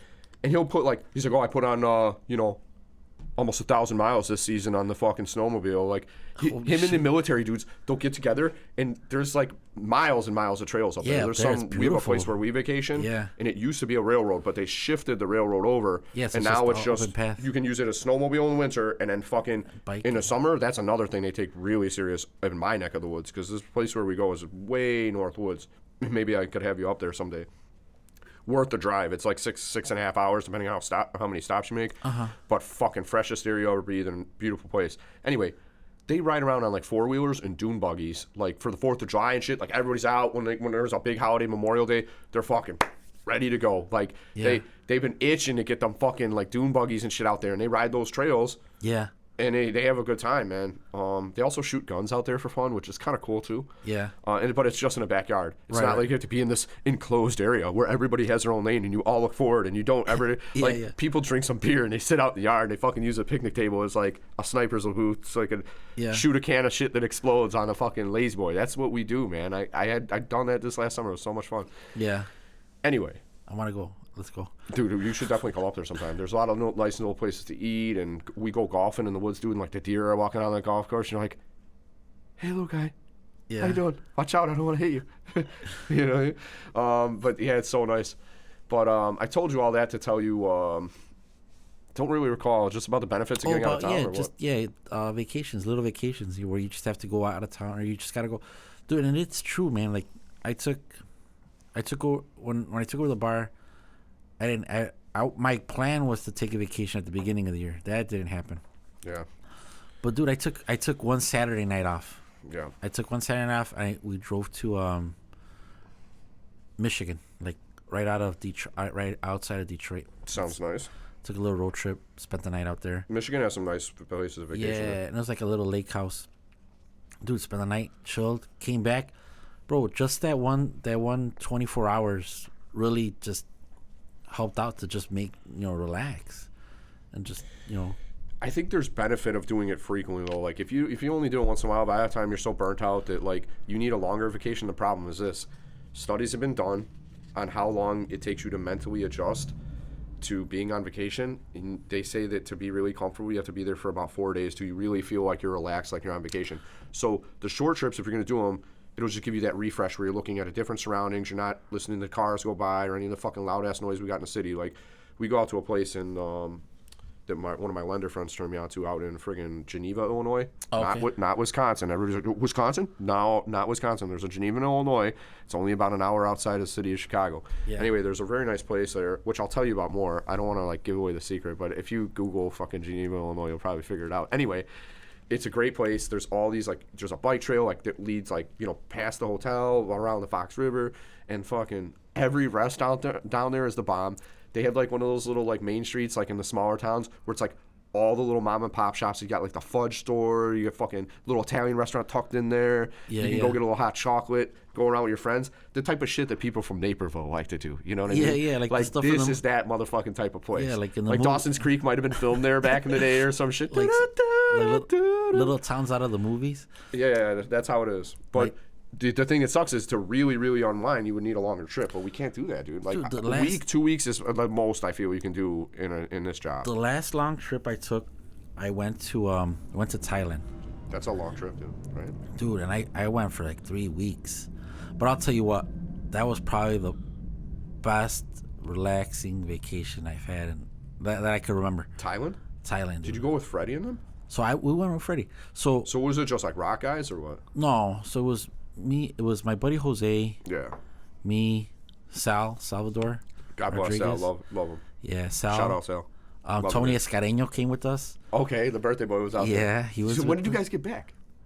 So, dude, we went in 2019, right after the rock party. Oh, Right I thought after, because Freddie was just there again last week. You weren't with him on that one? I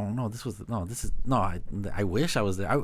Dude, if I was there. Okay, if I thought this was there- like I thought you just went back. I'm like, when Oh, did no, you get back, dude? This was in 2019, pre-COVID, Yeah, I remember that. and we You went. guys, Eddie does it like every year, right? Yes, and we ended up going to. We were in China when everything was popping off. What, with the COVID? Yeah, so when we went to Thailand for God damn, dude. for 3 weeks. You were in the lion's den, son. Yeah, dude. I'll tell you what. I don't recommend China. Sorry, Dude, I don't China. care if I ever go there, bro. Sorry, China. Bro, it Don't was apologize to China. it was not good, bro. Like, so we went to Thailand. We had a great time. When we had in Thailand, it's tropical and everything else. So we're leaving Thailand, right? We're in shorts, little sweater, you know what I mean, whatever, because we're like, Sounds nice. it's gonna be cold on the plane. Right. So we fly from Thailand, and we had all got an extended layover in I don't even remember what it was. It was in China. It was in Hong Kong. It was Shanghai, I think. Shanghai, China. We land, right, bro? Yeah. We land there. It's fucking cold, dude. It's like their winter. We're in shorts and jackets, and we're like, "What the fuck, man? Like it's freezing." Yeah. And what we had done is we had all our luggage with us. We had left it in a locker in the airport, so we only had like our like a backpack full for clothes because we were only staying there for 24 hours or 48 hours, or 36 short hours. time, Yeah. So basically, the whole day, one night, and then a whole day, and then so we get outside. Gets us, how like in the they had like a little taxi terminal thing. Yeah. We go to the thing. We're like, hey, we didn't book rooms or anything. We're like, where should she go? The lady's like, go here, and she calls the guy because they don't speak English over there, bro. Like it's hard to find people who speak English. Hey, dude, what kind of feeling is that? Like when I go to Mexico with my Mexican friends, I have a translator, I have a tour guide. But when you go to China, did anybody in that fucking group speak Mandarin? Bro, no. So like, when I used to travel a lot. I always wanted to go somewhere where I felt like that, where I felt out of place. I wanted to feel out of place, and I think it's hard for someone from Chicago to go anywhere in the world and feel out of place because you see so many different nationalities and different foods and everything else. Yeah. So you kind of like you never feel like that. I feel like people from Chicago probably don't feel like that, or from big cities. It's hard. I remember I got to Vietnam once. And there, it was like nobody spoke English, like to a part where we got to, where everybody was like, the lady at the hotel was like, hold on. And she got some girl that spoke a little bit of English. And she told us, look, she goes, no one speaks English here. You just got to point at stuff. And here's don't lose the card. Don't lose the card. So you know the address, how to get back there? Yeah, she's somebody like bicycles you over to the hotel. And Yeah. then, we go to a local restaurant. Okay. And then you fucking bicycle over there. Yeah, so she's like, don't lose this card. She goes, wherever you get in a taxi, just point in it and they'll know where to bring you back. Yeah, where to bring so you back. everybody should have a copy of that card. I hope it wasn't scarce like in Vietnam. Like we only have one. So you guys, if you have those magic photo things that people take pictures, like use that. Yeah. So everybody has a copy. And then back then the phones. This was 10 years ago, so the phones were crappy. I mean the phone. Yeah. So like, well, wait a second. 10 years ago, think about it. I thought you said 2019. No. So this was another trip. Yeah. But back to the 2019 trip, we go to Thailand. We get back to we go to China. Dude, China's. I mean, it's ginormous, like Shanghai. Yeah, I can imagine. Like fucking, you're driving like, let's say you're driving from like O'Hare to here. Yeah. Like you're just driving, and you just see like 100 miles between the airport and downtown Shanghai or something. Like, damn, dude. Yeah, dude. And then for the whole way there, like it's just like all these like housing complexes. It's a weird place. Maybe because we went in the winter too. Maybe in the summer it looks nicer, but it just looked cold. And I remember we got there. They drop us off at some hotel, and they drop us off. And the people there are rude, bro. Like I don't care what anybody says. China? Yeah. They don't fucking like. They don't like anybody. They don't like Chinese people, and they don't like Americans. Hell no. We get to the hotel. We get to this hotel. So what ended up happening is we went on an app and got rooms somewhere else. We didn't get rooms at the hotel where that lady sent us to. So we're trying to tell the driver, we're like, "Hey, take us here instead. Take us here instead." And he's just like, "Yeah." Drops us off in the front of this hotel, and then we're like, "Hey, this isn't the hotel." And he fucking gets out of the car, bro, grabs our shit, just starts throwing it out. He's like, "Get out." We're like, "Bro, like for real?" He's like, "Get out." He's like, "You never dealt with somebody who did that before. Is that common in China, bro?" Like, they give no. Like, hey, I'm Chinese and you're Chinese, but I'm gonna take your luggage and just fucking toss it on the sidewalk. Get the fuck out of here! Like, why is that an acceptable way to deal with anybody, bro? They give no shits over there. I'm telling you. They throw our stuff out. We're like, what the fuck? So and then the like the bellboys or whatever you want to call them, the door guys, they're looking at us and we're like, hey, like, how do we get here? And then they're looking at us like, oh no, like they're saying "Chingue tu madre" in Mandarin. Yeah, like you don't know what they're saying, but guy. So then they're like, go this way, and then one of the guys starts walking. He's like, to follow him. We're like, all right, maybe we're just gonna walk around the building, walk around to it. And he like takes us to an alley. He's like, go there, like just walk away. So he was probably basically kicking us out, like get the fuck out of here. You're gonna get like abducted by people who steal your organs, bro. Yeah, bro. So you're in an alley. You're like, what? It's like, I just sent him out there. So we walk down the alley. We go up to something, and it's like a river walk, and we're like, what the fuck? Like now we're like lost in Shanghai. Yeah, fuck. like they make movies about that shit. What are we supposed to go? And if you do the wrong thing, you might get thrown in jail, son. You can't get out of there. You don't have a lawyer over there in China. You're fucked, dude. I think so. It's four Mexican guys, bro, in fucking shorts. You guys are strong, bro. In shorts. With fucking flip flops, with little jackets. Did you take out your fucking your warm clothes you had with you, right? Well, no, because we didn't plan for it to be cold. We were like, for some. Dude, you got to go to the store immediately and buy some of those clothes, bro. Man. Go to the whatever the Chinese equivalent of Walmart is. Go there. I don't think they had it, bro. Some pants and a motherfucking jacket, dog. Dude, so we're like, what the fuck? And then all these Chinese people are looking at us and like talking shit to her, fucking pointing at us like, look at these idiots, fucking assholes, straight off the fucking plane. Yeah. Thanks a lot. Thanks a lot. And then like we tell this one guy, we're like, hey man, like we're like, how do we get here? He looks at us, he's like, what the fuck? He's like, he points that way, and it's like across the river, like it was a big ass river. Where do they keep on sending us to? Yeah, and we're like, bro. Every place you get to, you go to the next one. Yeah, and we're like, man, fuck dude, this. I wouldn't. That sounds like a bad experience, man. I wouldn't want to go through that shit. That was bro. It gets better. So we would make it through, but I'd have to be doing my yoga breaths like crazy. Oh yeah, like Lord God, please let these Chinese motherfuckers help me. You know what I mean? Like, stop sending me to further places. We go back to the lobby of the hotel. I think we called a taxi. And then, or no, we didn't call a taxi. I don't know how the hell we got that car. But anyways, they took us finance to the hotel. We get to the hotel. There's some British lady there that's working at the desk. She helps us out. Cool. Hello. Yeah.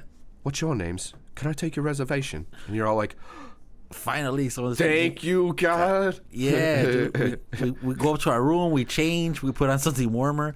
We're like, fuck this place, man. Like, this is crazy. Fuck. We're like, all I'd right, be man. walking around with fucking their blankets wrapped around me. Like, those aren't clothes. Like, I don't give a shit. I'm cold as fuck. And we're like, dude, let's go get something to eat. Like, we're about to eat the most fire Chinese food ever. You know what I mean? Like, because we're in fucking Please China. tell me that dream came true. Like, did it was actually fire, or did you get some bullshit Bro, ass food? wait. So we fucking go downstairs. We tell the guy, we're like, hey, man, like, you know, food. Like, we want food. Comida. Yeah. So he's like, all right. He's like, bet. He's like, you get in this fucking taxi, right? We're fucking going down. Another taxi. one, Jesus. Where are you gonna take me? Yeah. So he's taking us, bro. So I don't know if you ever watched this episode. It's with Anthony Bourdain, where he goes to Shanghai. I haven't seen any of his stuff. I have to check it out. Bro, you have to check it out. So in that episode, when he goes to Shanghai, they start telling about how, you know, because they're communists and everything, the government wants to make that into a modern city. So they don't, anything that's traditional, they don't want it there. So they were talking about how, like, the street markets, like all the traditional food, they were getting rid of it. So basically, bro, they did that. So we're driving around the city. It looked like you were in Chicago. The only thing you could tell is because it was all in their language. You know what I mean, like all the signs. Yeah. They take us to some place. It looks like we're in Oak Brook Mall, Yeah. and we're like, "What the fuck?" And then he's like, "Yeah, go." He's just like pointing. We're like, "Food," and he's like, "Nah, yeah, just go in there." Dude, they took us like, I guess, like their fancy mall, Yeah. and it was the food court, and it's all like Italian food and like hamburgers and all this other stuff. Good quality or like fast food shit? Like good, like restaurant, like sit down restaurant. But Okay. bro, I'm not gonna go to China to fucking eat Italian food or tacos. You know what I mean? Like I want some Yeah. fucking. Is Mario and Luigi back there? Yeah. I don't know. Yeah, Never so- mind. I'll wait till I'm back in Italy or America. Or whatever. Yeah, so I was like, bro. So we're like, nah, we want. So the guy's like, oh, this is what we have. You know, like they were proud of it. We're like, no, like we don't want this. Like, so we're like trying to Google stuff. Like, bro, like why don't fried rice? Like, you know, fuck some egg rolls or something. They sent us down like all this way, like down to like the basement food court, and that's Yeah, where. you gotta go like sub level. You're like Ford City below the ground and the fucking. Yeah, and that's where we found like Asian food. And dude, like at the end of the day, we ended up having ramen. It was probably some of the best ramen I've ever had. But yeah, we were like, what the fuck, man? Like I thought we were gonna have a fucking crazy experience with it. Dude, we ended up getting locked into the fucking mall because they closed it. So They we're- don't check for people in there. bro, it was weird as fuck. Then we're walking through this And mall. can you imagine trying to explain it to like a fucking Asian security guard? He's like, Yeah. what are you doing here? And he's saying in Mandarin, and you're like, I don't know what you're talking about. And you're like, Dude, I'm here in peace. Like, we're walking peace. through like the back. We're walking through. Escort me out to the door outside. Yeah, so we're trying to get Can you out get of me it. there? We're walking like through the back halls. We're walking through the thing. Like people are like the guys are waxing the floor. They're looking at us like, what the fuck are these guys? Who the fuck are these guys? And we're all like, hey man, like how do we get out of here? And they have no idea what we're saying. You're gonna have to get fucking. Oh wait, translate to English to Spanish or to Mandarin. You know or what? whatever. So that's what we did. But you're underground, so your signal must have been dog shit. Your phone's working Dude, because so you're we in did- fucking China. So we did do that, and you know, props to was Tony with us? I think Escarino was. I don't know if He might have been on a different flight and met you there or some shit. I think so. Bro, it was bad. Like to the point where Freddie was supposed to meet us there because his flight was later. We told Freddie, don't leave the airport. Like, don't leave the airport because you're by yourself, bro. You're going to get lost in Shanghai. We're not going to find you. Like, this is just some other shit right here. Yeah. You guys gotta stick together like glue. Yeah. So we end up finally getting out of there. We get a taxi, bro. We're like, bro, let's go back to the hotel. We need to get some sleep. We're not getting stuck in the city. Like, we need to get up early, make sure we get to the airport on time. And yeah, bro, like, I was like, fuck this. Like, I won't come back. Like, the only place will go back to China is in, what is it called? Beijing. No, not Beijing. It's the Las Vegas of. Oh, there's a place where there's a lot of gambling. Yeah, man. I have no fucking idea. I'm gonna bro. tell you right now because it's gonna bother the shit out of me. Well, while you're looking that up, I wouldn't want to go to China, man. Don't go, Like, bro. No, but another thing is like every once in a while you hear these people, you know, oh, this guy was in North Korea and he was like backpacking and they got him, they took him away, and now he's in a hard labor camp, and you got to send ex-presidents and fucking NBA players to go over there to get this guy back. Like, I don't get those people. It's like, are you all the way dumb? Like, are you at destination dumb? Like, you've arrived in this place, it's dumb, and you're just gonna go there. It's like, you know fucking damn well what's gonna happen to you if you get caught over there. Yeah. Or one of these motherfuckers recently, I think in the last year, the story was about that couple that went over there to like ISIS land and got fucking killed because like, these people aren't that bad, we can coexist with them, and literally got murked by the motherfucking Taliban or ISIS or some shit. Yeah. Like, anyway, my point is just, if you asked me a year ago, I said I feel 100% safe here. But then like this whole fucking Corona shit happened, right? Or 2 years ago, however long it's been. I don't know. My sense of time is off. I don't know if it feels like it's been forever. Or it's went by really quick. This 2002, so it's 2020 part 2. Like it just seems like after 2020, it's just over there. I would never want to go over there. I felt safe here, but now I'm kind of like, hey, are we all being like forced into having this vaccine that's not even fully approved yet? And we're downplaying the side effects, and you're not even letting people take other kinds of treatment that we know work, like monoclonal antibodies. Pretty fucking scary time. But anyway, we'll get back into that in a minute. But with China, like, I would just feel like, dude, their own citizens get like put into camps and shit over there. There's obvious human rights abuses going on in China, and everybody's kind of like, oh, well, we're not going to say anything now, even though we just got the fucking COVID came out of probably their lab there in Wuhan, right? Yeah. Like, come on, somebody give me another explanation that's not, that's not as reasonable as that one. Like, right. Or it's more reasonable than that one, because that, whatever. Anyway, I wouldn't, I feel like if you say the wrong thing, or if you get caught Googling the wrong shit, or you're saying something bad about them while you're there, can you imagine them tracing your fucking IP address to your phone, and you just have like 5 fucking Chinese guard or police officers fucking throwing you in a paddy wagon? You have no rights there, man. You have no fucking rights. Well, that was another thing. I would be scared to, I feel vulnerable. I'll stay here and fucking die in America. I don't care about ever going to a place like that. You know what I mean? I forgot which apps. Some of our apps didn't work. Just the risk that you might not ever get out of there, dude, if you do the wrong fucking thing. Yeah, some of our apps didn't work when we were there. I forgot which ones it was. I want to say Facebook might not work. Yeah, I don't think so. And their TikTok is different than the one they have here. They show all like educational videos, and they're like, you can't have it past 11, and you only get 1 hour a day. They have a timer on them. Here, it's like, hey, look what I trained my dog to do. Watch this 50 million times from different people. You know what I mean? Like, they got the dumbed down version of it, and fucking people eat it up. And over there, like, I wouldn't want to get caught over there. They banned them. They don't have fucking Twitter there. I don't think they have like a Chinese version of Twitter. Like you say, Facebook, I think, is banned. Yeah. Fuck, you say the wrong thing on any of their shit, or they're listening to you on your fucking phone or something. Probably not doing that, but I mean, maybe we give them all our information voluntarily on TikTok anyway, because China, that's their app. It's a Chinese app. Yep. Anyway, whatever, man. I wouldn't want to get, I'm just saying I wouldn't want to get fucking in trouble over there, because I'd be worried that I'd have no rights, and that you don't really have lawyers like they do here, and you could end up getting railroaded and maybe not getting back. Oh, for sure. People disappear over their own citizens disappear, and then they come back 3 months later like, oh, I got better things to say about the government, huh? Yeah. You know what I mean? Because I don't want to fall out of a skyscraper window. Yeah. You know what I mean? It's called Macau. Macau's the city. Macau.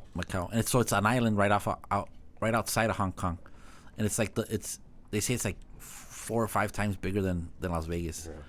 So that's huge. I can't imagine that much fucking gambling going on in one place, because Vegas is. They basically, you can land an airplane like right there, and then you just go gamble like a motherfucker. That whole island, huge, right? That whole island, that's what it is. It has like the world's biggest casino. Like, it's crazy.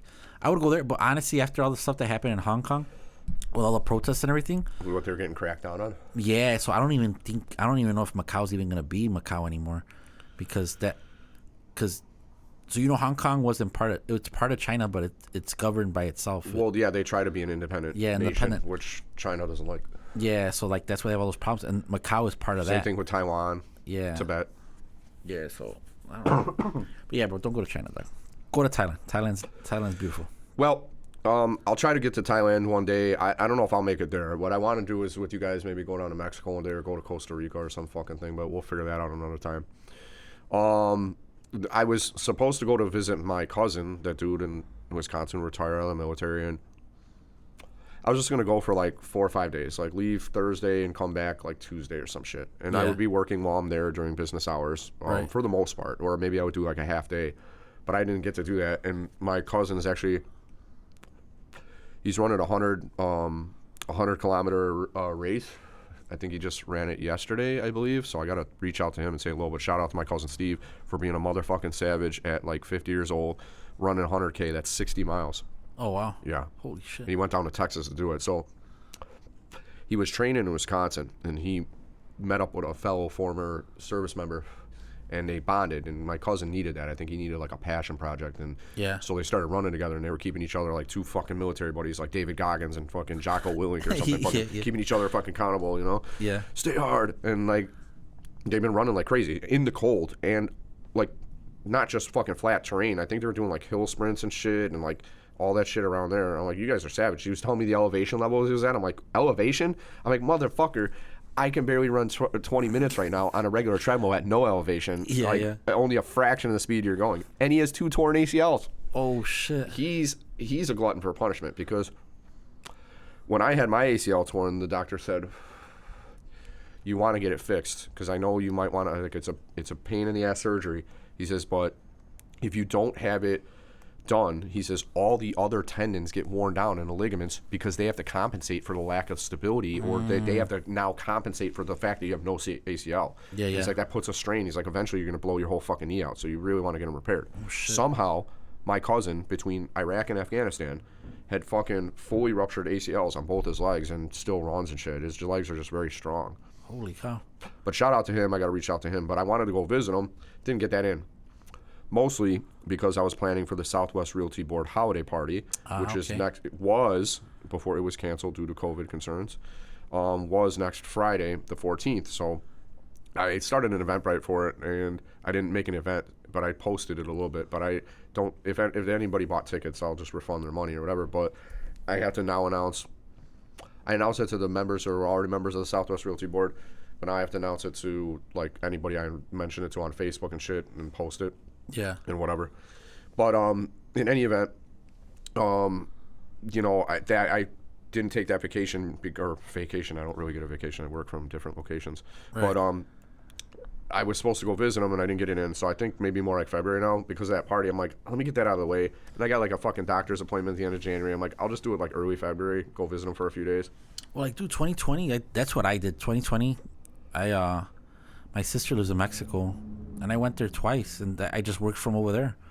You know, they have strong Wi-Fi, and I had the phone with me, and yeah, I don't want to like yeah let people think I'm ignoring them or I missed something or I'm not responsible because I didn't fucking work while I was there. So I usually do now until my staff gets good enough. Until Matt starts working here, then maybe I can have like a vacation where I don't answer my shit. Yeah. So they'll come, I guess. You know what I mean? Vacations. Just gotta hustle right now. I told you about the real estate bowling battle. So did I already mention that on here, or did we talk about that before? We talked about it before. So, although our holiday party was canceled for Southwest Realty Board, we are planning some events. So I mentioned to you earlier, we're talking about doing a real estate bowling battle. Okay. And so we're planning on doing like near the end of March, and it's mostly there. I mean, there's probably going to be more realtors than anybody else because there's a lot of brokerages, and then we have our insurance. You have your insurance office. I have my law office, and whatever. Anyway, we're going to try to do that. Just a little fun competition and bring people over here to the South Side, support the local business. Probably could use a business at this time, and just have a little fun competition. It's not about whatever. It's about everybody bring your own team. Like we talked about with Realty Chicago, they have like the South Side office. They have the North Side office, Pilsen, Berwyn, Romeoville, Everybody, if they want to have their own team, that just fills more spots and, gives them, like, maybe a better chance of one of their teams winning or whatever. Right. So whoever wants to go, we're going to try to get as many of our friends out there as possible, get some sponsors, stuff like that. So we're planning for that at the end of March. And then I mentioned in the fall in that area, we don't have an exact date yet for the fall, but we're looking for, early fall or late summer. Yeah. To do a real big ball. Okay. On the South Side over here. So nice. We have a few people, and I think you included, who know the owner of Pescadon. Yeah. So we're planning on that as a location, and then having the after party at your very own Studio 63. Yes, so. For sure. I'll be ready. It's going to be big, man. I'll go to the ball for sure, though. Well, yeah, it's right be there the and then have, George and everybody else kind of running things until we all go over there. Yeah. And then, we were thinking it'll probably maybe till 11 or midnight. And then if you have a 2 a.m. license, we could literally have like 1 or 2 nightcaps at studio and then just call it a night or whatever. But it'd be a cool way to get everybody out and then get them over there, too. Like, I think if we do this ball properly, because there's the cool thing about this ball is it's going to appeal to both the, previous generation of realtors plus the current one, so it's going to be like something for everybody, and it's going to be fucking dope. Yeah. But in any event, we are going to be doing that one in the fall, and I'm thinking it's going to be real good. And if it is, we might literally fill that place with just the people we got. So I don't know if you want to maybe even keep it private at night, like depending on how many tickets we sell in advance, right, or how many people are there. Like they might be like 100 people, 200 people walking across the street just from our event. Oh, wow. Maybe, right? I don't know. If we had that, Pescadon holds 1,000 people. So Yeah, no, it's a if we big place. had a few hundred, you know, this is our first year doing it. But I think a lot of people, and I'm going to tell people, spread the word like crazy about this. But I have a lot of reason to believe, and I'll tell you on another time, there's going to be interest for sure. So Yeah. yeah, it'd be so cool. And then go try to get a big old crowd over there. Because, like, let's say it holds 1,000. Maybe in our first year we have, 300 people, or, if we're, whatever. Maybe more, maybe less. I think by that time, man, hopefully, God willing, COVID's, not an issue as much as it is now. And, people are going to want to still go out, man. Like, I feel like this year, not this year, but last year, people started coming out on everything else. I think right now it's just where people are getting sick, the weather and all of this other stuff, and people are a little bit more cautious again. But I feel after this winter, it's coming into the summer, I think we'll start seeing a lot of people out on the streets again. Yeah, I hope so. There are rising numbers now, or they're always. I feel like they emphasize that so much about the rising numbers. It at this point, people are tired, and it's been a long time, but it's scary, man. It makes them afraid. People talk with fear in their voice. Like, the numbers are rising. I don't want to bring this home to my grandma or grandpa, or I don't want to, my kid getting sick. And then, do you take the vaccine? There's a lot of tough, heavy questions that people have to weigh now, and there's been a lot of misinformation that's been fed to us, this bullshit for, almost 2 years, right? So it's, still no real concrete answers. People aren't getting the treatment they need early because, the vaccines aren't treatment. When you get COVID and you go into the hospital, they're not going to give you the vaccine as a form of treatment. That's something that's supposed to prevent it, which it doesn't do that. And also you can spread it to other people when you're vaccinated as well. So it's like that, the whole thing about people being forced to do it, I really feel it should be an individual choice. I'm a civil libertarian like crazy anyway, but for this, it's just a no-brainer for me. It's like, let people decide that. We don't need, I think, the government acting as like a parent, Yeah, like a police force on it. Or, yeah, police. That's like a better term. And, that's a challenge. But I think, like you say, the warmer weather should be better, and I'm looking forward to doing more shit. Like, one of the things I started doing in the new year is that I'm blocking time. So this 2-day weekend is not enough for me, right? Like, sometimes I'll tell people I'm going to work over the weekend, and sometimes I get to it, and sometimes I don't. And then I kind of feel bad. I'm like, oh, I told them I'll do it. It's like, but dude, I have a life, man. Like, just on a Saturday. Like, let's say I leave the crib on a Saturday. Yeah. I go out. I sit there before I leave or whatever, and I'll write out my checks and put a deposit slip for different accounts or whatever I got, and I go over to the bank.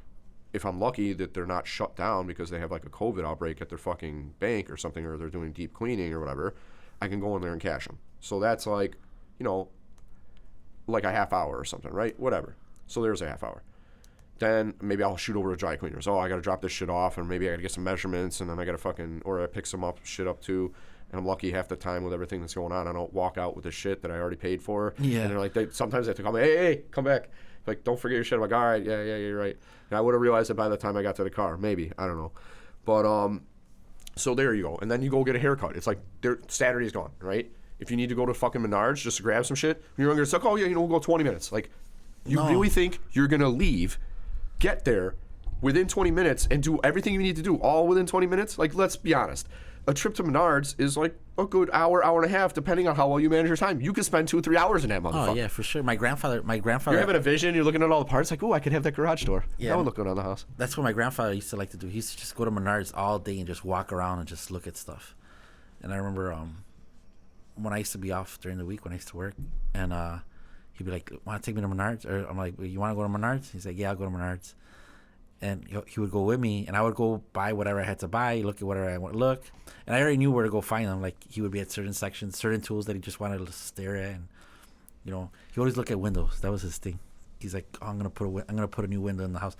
And I think he could have probably just had someone come and replace all the windows in the house. But he's retired, he's old. Wanted a project? Yeah, so was he able to do it right, or what? Yeah, he did it. He did. Why was that what he did? Was he a carpenter or something? No, he used to work for the railroad. Oh, but he just knew how to do shit, or yeah, he was just. This was before YouTube videos. That's a real G. These are old school, bro. Dude, he still has a garage, and he has like this big like closet that he made, and he has it full of fucking power tools, and he never uses them. and he has to do something, and he'll take out a fucking handsaw, a hammer, nails, and everything else. I remember he would be like, "Hey, I need you to help me with something, or we need to do this." I'd be like, "All right, I'll help you out." And he would take out the handsaw and the hammer, and I'm like, "Bro, I'm like, you have a whole fucking chest You full have of like a power." Terminator, like Judgment Day fucking stash of power tools in the garage. I'm Use like, that shit. Like, yeah, you I'm have something to do this in 2 seconds. You're gonna sit here and fucking. I'm like, "Where's that?" He's like, "We don't need that for this project." I'm like, "What the fuck project are you gonna do?" This guy has a nuclear arsenal of fucking power tools. Yeah. That's funny, man. That's weird. Like, he's old school, bro. Like, I mean, like, at first it was frustrating, but now I respect it. You know, like, yeah, like, you know what I mean? Like, fuck it, let's use some hand tools. Well, I respect my guy, Richie. You'll meet him one of these days, too. He's a real cool dude, and he's another guy that's always got your back. And he's one of those dudes that like, the vast majority of the time, he rolls in, like, you know, he's got the pickup truck, a big old fucking pickup truck. Uh-huh. And he has every tool that you would need to do most jobs. Like, this motherfucker has, like, just about any kind of saw. If you need something to put it on, he's got these, like, little collapsible horses. He sets up the job. Fucking, yeah. you know what I mean? He's fucking bending pipe. He's doing this, that. He's got every fucking tool he needs. If he doesn't have it, it's back at the house. It's, like, either in the basement or the garage. He's like, I'm going to go have a couple cigarettes, grab a coffee, and then I'm going to come back. And with this fucking, like, generator that I can run outside and use this tool or whatever. You know what I mean? Like, I love having those motherfuckers around. My dad's like that. My dad, if I need something, I'll be like, call him, like, "Hey, man, I need this, or I need a drill, or I need this, or hey, how do I do?" Oh, he goes, Shout out to Richie Paulo. and yeah. But yeah, he had all these tools. I have that. My boy Fariel, he's another guy. He helped me out at the bar the other day. I was like, "Bro, I think I have to fucking replace this toilet because of this and that." He's like, "Let me go look at it, man." Fucking goes into his bag of tools, brings his bag of tools, comes out with some fucking, like, some pliers, some, like, plumber pliers or whatever. He's tightens it up. He's like, "That's it, bro. It's done." I was like, "Shut the fuck up." I'm like, "Dude, I was gonna get a plumber to fucking do what you just did." He's like, "Yeah, I fixed it," and that was it. Like, you literally just had to tighten some stuff that was behind there, because they're not regular toilets. They're pressurized toilets or whatever. So your shit doesn't get clogged up as much? Yeah, so they run different. So, yeah, so I didn't know how the fuck to fuck around with it, dude. So I was just like, but yeah, he's another one of those guys. They always have tools. They have tools for everything, bro. Well, I respect that. Well, you do, because, like, you don't want to, like, run to Menards every time you need some shit. Like, some of these dudes, they're like, "I'll just be right back. It's at the house," or it's at the, like, you know, you got the electricians next door. They got supplies and shit here. They're just like, "I just got to go back to the fucking headquarters and I'll be back." And then it gives them a chance to decompress from their work. Like, we need that shit a little bit more. You know what I'm saying? That's why I go feed Zuzu. Yeah. That's why I go feed Zeus during the daytime. Fucking get my mind off of that shit, off the computer screen or whatever. Like, these generations of kids coming up are gonna be nearsighted as a motherfucker because they just do this shit. Bro, not even, like, that anymore. Have you seen the Oculus? They're just wearing it, walking around like Yeah. fucking virtual reality. Have you little tried fucking it? children of the corn. Have you For real, dog? Have you That's tried what's it? going on? No, man. Oh my god, Like, bro. do you just stand in one place and, like, in your house? Or It's what? mind blowing, bro. I don't think I want to do it. Dude. I feel I'll be plugged into Matrix. I smoke too much weed for that shit, bro. I can't be getting into that shit. I'm telling you, the Oculus is the future, bro. Like, dude, you're not gonna have people like they say that what COVID did was it. We were, technology wise, we were gonna be here. Like, the way we use technology today, we were gonna be at this point in time 5-10 years from now. But what happened was, because of COVID and everything else, it fast forwarded that, and now we're using technology. We're using it the way that we would if we didn't have the pandemic, we would have probably used it later on. But we were kind of forced to use it that way. I mean, like, it's simple shit, but if you think about it, like, we never used it. Like, DocuSign's a big one. Like, dude, how many times would you really use DocuSign back in the day? I mean, like, it was. And yet now I do most shit by DocuSign. DocuSign. Sign this contract. Sign this addendum. Sign this fucking thing. Dude, the cameras on the conference call, the conference meetings, Zoom meetings, all that other stuff. I never did that shit. Maybe once, maybe. And the crazy part is, Elon Musk is talking about this thing called Neuralink. Have you heard about this? Yeah, where you put the chip in your head or whatever? Yes, and then you're basically connected to the fucking Matrix. Like, yeah. You have Google in your head. It's an unfair advantage. And then you can talk to each other without words. I think it's just like doing, like, just bang my microphone, say fucking bang. But yeah, to be talking without, like, having to say it, like, the computer's in there now. I don't think I'm comfortable with that. Like, this is good enough for me. The fucking cell phone, okay. I hold it in my hand. I don't want it. I can throw it out the window when I'm doing 90. Like, I can get rid of it. The fucking computer, I can shut that off. I can do the same shit. But when it's in your head, dude, like, when you they already put ads for shit that I've only thought about. You know what I mean? They're already doing that. Yeah. I don't need the chip in there. In there, right? Dude, when you hear that guy talk and the way he says stuff, you're like, what? Like, he's just fucking mind blowing, dude. Like he says, like, we're part of Android already because we already have literally this attached to our bodies all the time.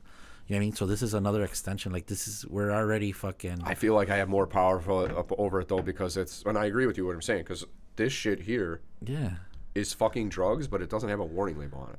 No, yeah, you doesn't have a warning label on it. Dude, like when you don't have it with you, you're like, fuck, man. Well, I do get anxiety sometimes. Yeah, if I leave the house in the morning and it's not there, I know that no matter what else, before I go to the meeting or the office or the fucking closing, I got to go back home and get my phone. Yeah. Because it's unacceptable for me as a professional to not have it. Because Yeah. people are like, you didn't respond to me by 11, and when I texted you at 9, I'm like, chill out, bitch. Like, I'll call you. You know what I mean? Like, I had a closing till I just got out at 11. Like, let's talk. When I first, you don't want to freak out. You got to have your phone on you. Yeah, when I first started the insurance brokerage, I had a landline, and Eddie Garcia was like, bro, he's like, you still have landlines?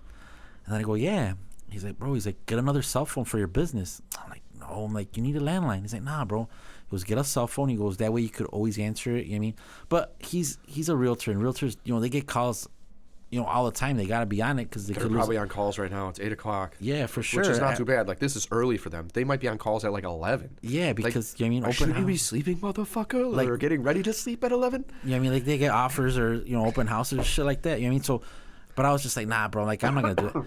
And then one day I was like, you know what, man? Fuck it. Like, I had my laptop and everything. You know what? Like, he's right. I'm like, I don't need these landlines. I could just go mobile whenever I need it. And and when I'm at the office, I still have the phone on me.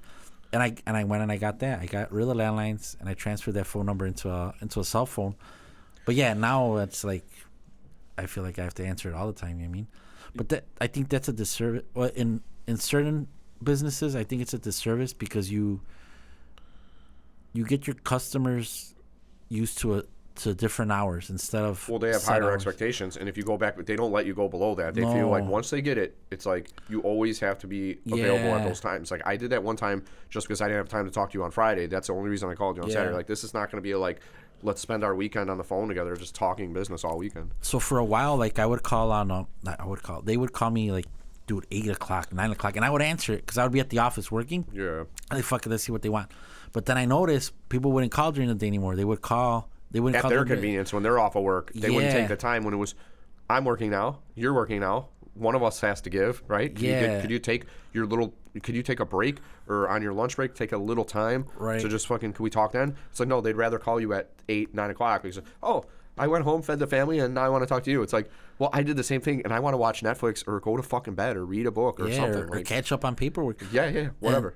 And so I stopped that. I stopped after a certain hour. I stopped answering the phone, and I wouldn't answer it.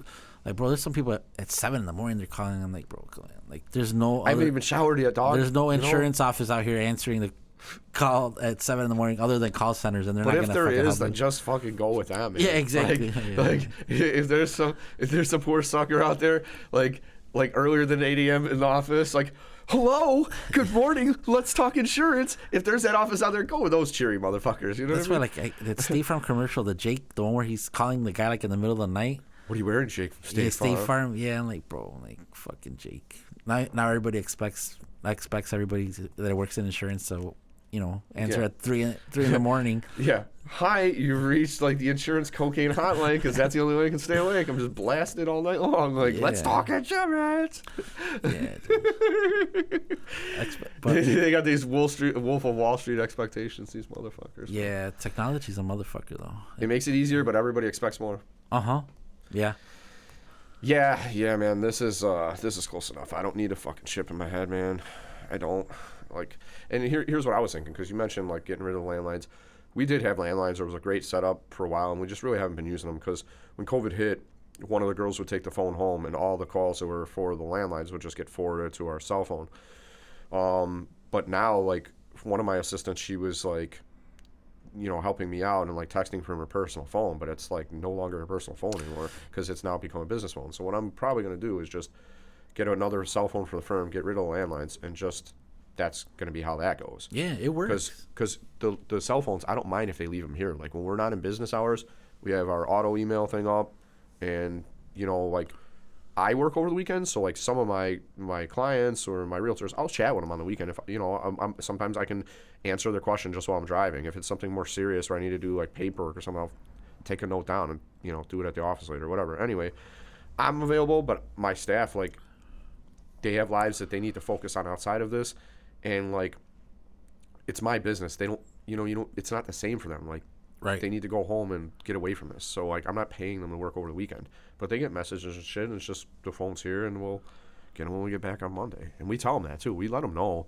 I let the realtors and the clients know from the start. I'm like, it's in my representation agreement. It's 9 to 5 Monday through Friday. Weekend appointments or calls are by appointment or whatever. Most of the time, I just tell these people to text me first. It's like what we're doing right now. If somebody's calling me, I have no idea. Yeah. I'm in this moment, like, I trust that everything is all right out there in the universe, and if it's not, I'll deal with that calmly when the time comes. But for now, like, I'm not looking at it. So, like, sometimes, like I'm not going to be at a closing and talking on my fucking cell phone. Hey, guys, sorry about that. I'm going to sit here. I'll either go out of the room and do it, and then you don't see me for a while, and you think I forgot about you in there, or if I'm in there, then you're listening to me, and you somehow maybe they feel that you think you're more important than them because you have to stop in there. I don't risk that. I just focus on these people. So nothing that I'm doing is life or death. I'm not a doctor. So if they're calling me like that, some people call me 2-3 times in a row, and I'm like, if I didn't answer the first time, it's because I'm on the other line or I'm in the middle of something, dude. Like, I'm not. If you're dying, call the hospital. I'm not that guy. Right. Like, I'll pick. People got to be more reasonable, is what I'm saying, about their expectations of how quickly you respond and everything. Yeah, and I do that. Like, there's certain times when I'm with certain people, like, I'll just grab my phone, I'll put it upside down, like. It takes the stress away when you're not looking at the screen blinging the whole time. Yeah, and I'm like, I just want to concentrate on you. I mean, it's me and you time. Fuck yeah. This is air bomb. Fucking. I wish fucking Ray was in here. Next time we'll have him come in. Bro, so speaking of Ray, so shout out to Ronaldo. I was really earlier, and I told him, like, bro, let's go. I'm like, I'm gonna. You could have. He could have came. If you told me he wanted to come tonight, dude, I'd put the third mic up. I'd test out my new 4 mic setup. Yeah, we'll do it. And I'm telling you, he's down. He'll be down, cause he I told him last minute. I'm like, hey, bro, I'm gonna go with Brian. I'm like, come through. He could have totally came. Yeah. He's welcome anytime. And he's like, nah, bro, I don't know, cause he's on his like his cleansing period right now. Where he's not drinking, so he was. Yeah, good. So, I'm not either. Yeah, but I am, so he knows I'm gonna offer him something to drink. And so. Well, so with cleansing, what is it? Is it just a short term, or is he gonna do it like me for a few months at a time? No, I think he's taking it one day at a time, kind of thing. Oh, just kind of sticking. He's like, I'm just not drinking right now, and maybe after a while he'll kind of. Yeah. Okay, it's been a few weeks or something. Yeah. Good for him. Like that. Hopefully that's not a source of additional stress in his life. Sometimes it's just less stressful to drink. In my case, I feel better not drinking just because my blood pressure's better and shit. Yeah. Like, I got enough stress here. I don't need that elevating it, and then I'm not sleeping right because of it. And right. So everybody has their poison, though. Mine's Mary Jane. It is what it is. It's legal now. Stop judging people, you fucking judgmental motherfuckers. Yeah. But, so many people I know do. That's the funny thing. I'll start talking about it, and they're like, you smoke? I'm like, you smoke? Like, I didn't think you would, and they didn't think I would. Oh, there's a bunch of people whatever. that smoke. It's normal, dude. Honestly, it's more normal for our generation. Yeah, for sure. Yeah, my grandfather still tell me, he's like, oh, it's fucking. There was a stigma. It was like kind of like, I knew people that didn't do it just because for the sheer fact that it was illegal. Like, my buddy told me he was a Marine before it was legalized here. He's like, dude, if it was legal, I would do it, but just as a matter of principle, as a Marine, like, they got that honor. Like, it's illegal, I won't do it. Yeah. I'm like, damn, man, y'all live in that fucking honor code there, son. Yeah. Yeah. I don't know what to say about that. But yeah, no, I guess, people. But it's legal now, so. But it's normal, dude. Like, honestly, since I can remember, that's something that's been normal, you know what I mean? Well, I mean, I grew up doing it in high school, and some of my friends were like in 8th grade, 7th, 8th grade, fucking smoking weed. And I was like, that was a little too early for me. I was like, yeah, I'll put my feet in the water and fucking try it a little bit, but let me wait till high school. So freshman year it was for me. I got high as fucking giraffe balls, son, before a fucking morning class. I almost fucked up a light fixture. I was high as shit when I went in there, and the first period teacher in English, she goes, Mr. Tierney. And I was like, oh, yes, ma'am. And I'm all high as fuck, but I'm going to try to be nice. And I'm not. This is my first time dealing with this situation. It was fairly intense. She goes, She's like, we need one more desk up in the front. She's like, could you lift one of those and just bring it up here for us? I said, no problem. I'm strong as a fucking ox. That's why I'm on the wrestling team this year. I'd be glad to do it. And I fucking take the fucking desk. I flip over my head. She's like, watch out for the bulbs. Because it was like fluorescent lighting. Oh, And shit, it was like the kind of old school- hung down. yeah, the old It was school like, ones? it's like mine are like fucking LED, you know, fucking Yeah. I know. recessed lighting. Like that's tucked up in the ceiling. These Yeah. were hanging Yeah, from the the old school ceiling. hanging ones. And they had like a little bit of metal guard over there. There's some little blades or some shit. When they had them painted nicely, you know, Was it like they're Catholic? old, but It was they a looked Catholic. all right. It was a Catholic school. St. Joseph's Oh, from that's Westchester, why. dog. Yeah, that's why. Man, to my fellow Chargers, friggin', I don't know if you guys remember the motto of the school, but it was Latin. It was Vicet qui laborat, which means he who labors conquers. And I fucking took that shit to heart when I went to St. Joe's. I mean, I lived that shit. Yeah. The reason where I'm at right now, to fucking, it was the hard work that my ethic and my dad instilled in me, and that motto kind of always rang with me. And I was like, we were, you know, Chargers, man. We all had that as like our brotherhood, and fucking he who labors conquers was our fucking motto. And I was like, I've gotten to where I'm at by just fucking hard work, man. Yeah. In everything I do, this type of shit, fucking networking or being, you know, sponsoring things and being there for people and getting to know new people and experience a new life, and to have as to have as many client referrals as I have, you know, that's one of the blessings that I'm talking about. More so because of the people that I've met, the relationships I have now. Like we're brothers from another mother, man. It'll be like that till there ain't a breath left in my body. But you know, I put my all into it, and that's how we both got here, right? Like, fucking, I worked my ass off. I have my own office now for 5 years. I have a grown staff. I'm very well known, and I hope liked, and I think I am, and you know, I look forward to keep on doing that and just building these relationships and just going through times good and bad and having people there to do it with me. That's one of the biggest blessings in my life. Right. No, yeah, I think, and I think, because your dad was a hard worker and everything else. It's hard as nails, man. Yeah, and my dad was the same way. So I feel like I know I work hard, but sometimes I feel like I don't work hard enough.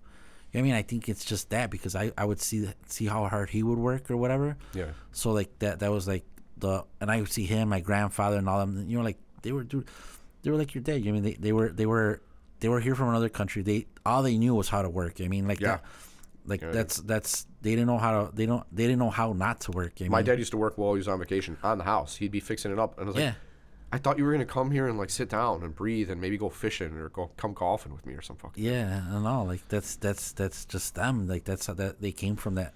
They came from that old school hard. You know, just a different you know breed of people. You know what I mean? Well, but to our credit, to this generation's credit, there are different kinds of hard work. Like, quite honestly, before I got better at managing my stress and, like I said, yoga and meditation type shit, which I'm going to be getting into more, and self-care, you know, go shower, get your exercise in. Exercise is huge. Like, that's one of the biggest self-care things you can do, and you do it on your own, and you have to be self-motivated and keep yourself motivated. It feels so good. Like, I'm going to exercise tonight before I go to bed or whatever, and I'm going to try to do it in the mornings. I prefer to do it in the mornings.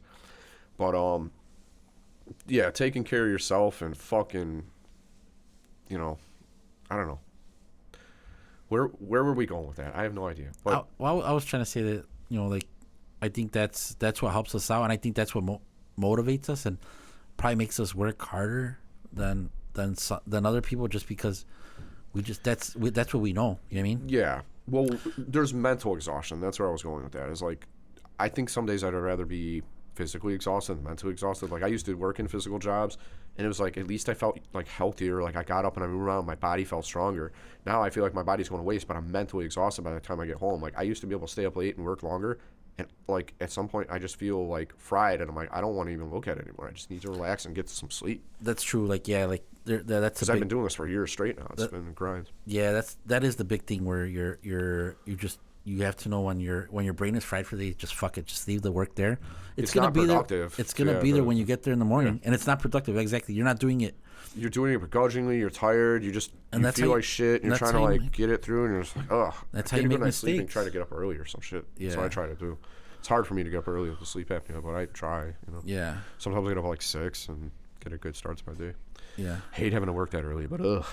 And the worst part is, dude, sometimes it causes me to run late. I'll start working on something and I notice like 50 other things. Oh shit, they've been waiting on a response from that email since yesterday. They're gonna freak out, and then I gotta send it that morning. Next thing you know, I don't fucking show up till 9:30 or some shit. Or you know what? That's funny. Like you say that. Yeah, like when I get up early, I feel like I get less done because I feel like I have more time, and I just don't. I don't. Well, maybe that's me. Well, the thing I hate about the mornings is even when you do have a lot of time, you realize it's going to take you longer than the time you had anyway. So you're like, shit, this is going to drag. You know what I mean? Like I said, it either doesn't get done then, or you're late to the next thing you're supposed to do. Yeah. It's crazy, but one of the to come kind of full circle for me, one of the things I'm doing in the New Year is I'm taking one day off per week. A lot of times it's going to be the same day, but it might not always be. Or I might add in a couple of additional half days or even full days where I'm off, just to keep an eye on the operation and just to get my work done. Because if I don't do that in my schedule, people are going to be wondering, well, where's the response to this or where's the response to that? Because there's attorney review letters. I either have to send them or I have to fucking respond to them. When I'm on the seller side, I get one from the buyer or whatever. Yeah. I don't really do my own attorney review letter that much on the seller side. It's really more of a buyer thing. But it takes time to respond on those. And if you don't make that time, it's like I'm not going to work a full day or whatever and then go home and still be working on it. So I have to build in the time to do it during the workday. Mm-hmm. Either get somebody to cover for me or just do the closings from my office. Maybe do like one full day a week for sure. It has to be, because this 2-day weekend, it goes by.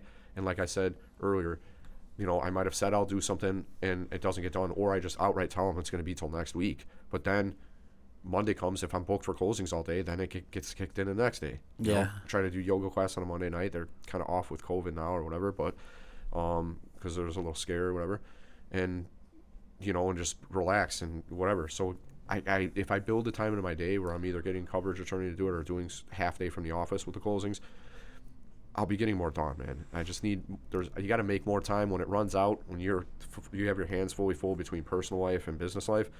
You got to build that time into the workday. And so I'm doing that, and I've gotten more organized. I got to put a new system in place. I automated some shit that puts everything at my fingertips, and it'll allow me actually to then, you know, call the clients or whatever earlier on in the process. So I'm just trying to take it to the next level. It's still going to require hard work, but I like to handle it with the grace of a motherfucking ballerina on tippy toes and shit. Fucking woo, hit you with that Michael Jackson Thriller shit. Like I'm fucking handling this. Yeah, man. That's what I'm trying to get to. You know. It's because I think the biggest part that's time consuming in this industry is just the service, dude. Like I have clients where like all day I'm moving smooth, and then I have like that one thing just where drags you down for like an hour or something. Yeah, where it's service, and I have to call somebody, or I have to call a company. Then you got to call another call after that. Yeah. Like now you got to call these people. Yeah, and then I'm fucking on hold for 15 minutes, and I'm like, what the fuck, dude? Like that's what fucks me up sometimes. Where all it day, happens to me all the time. Yeah, I'm on a roll, and then I have to do some service call, or I have to do something, and I'm like, man, fuck, like this is gonna take me forever, and it does, and then it throws your day off, and then. I like to joke around and say that I have 5 to 10 distractions while I'm waiting for my next distraction. That's true. And I don't want to like steal any lines or whatever. So I think it was a line on Jay Leno back in the day. He was doing stand up, and he was talking about guys and how they think about sex. And he's like I have like 5 to 10 sexual thoughts while I'm waiting for my next sexual thought or something like that. So I use the kind of same thing or whatever. So I can't remember.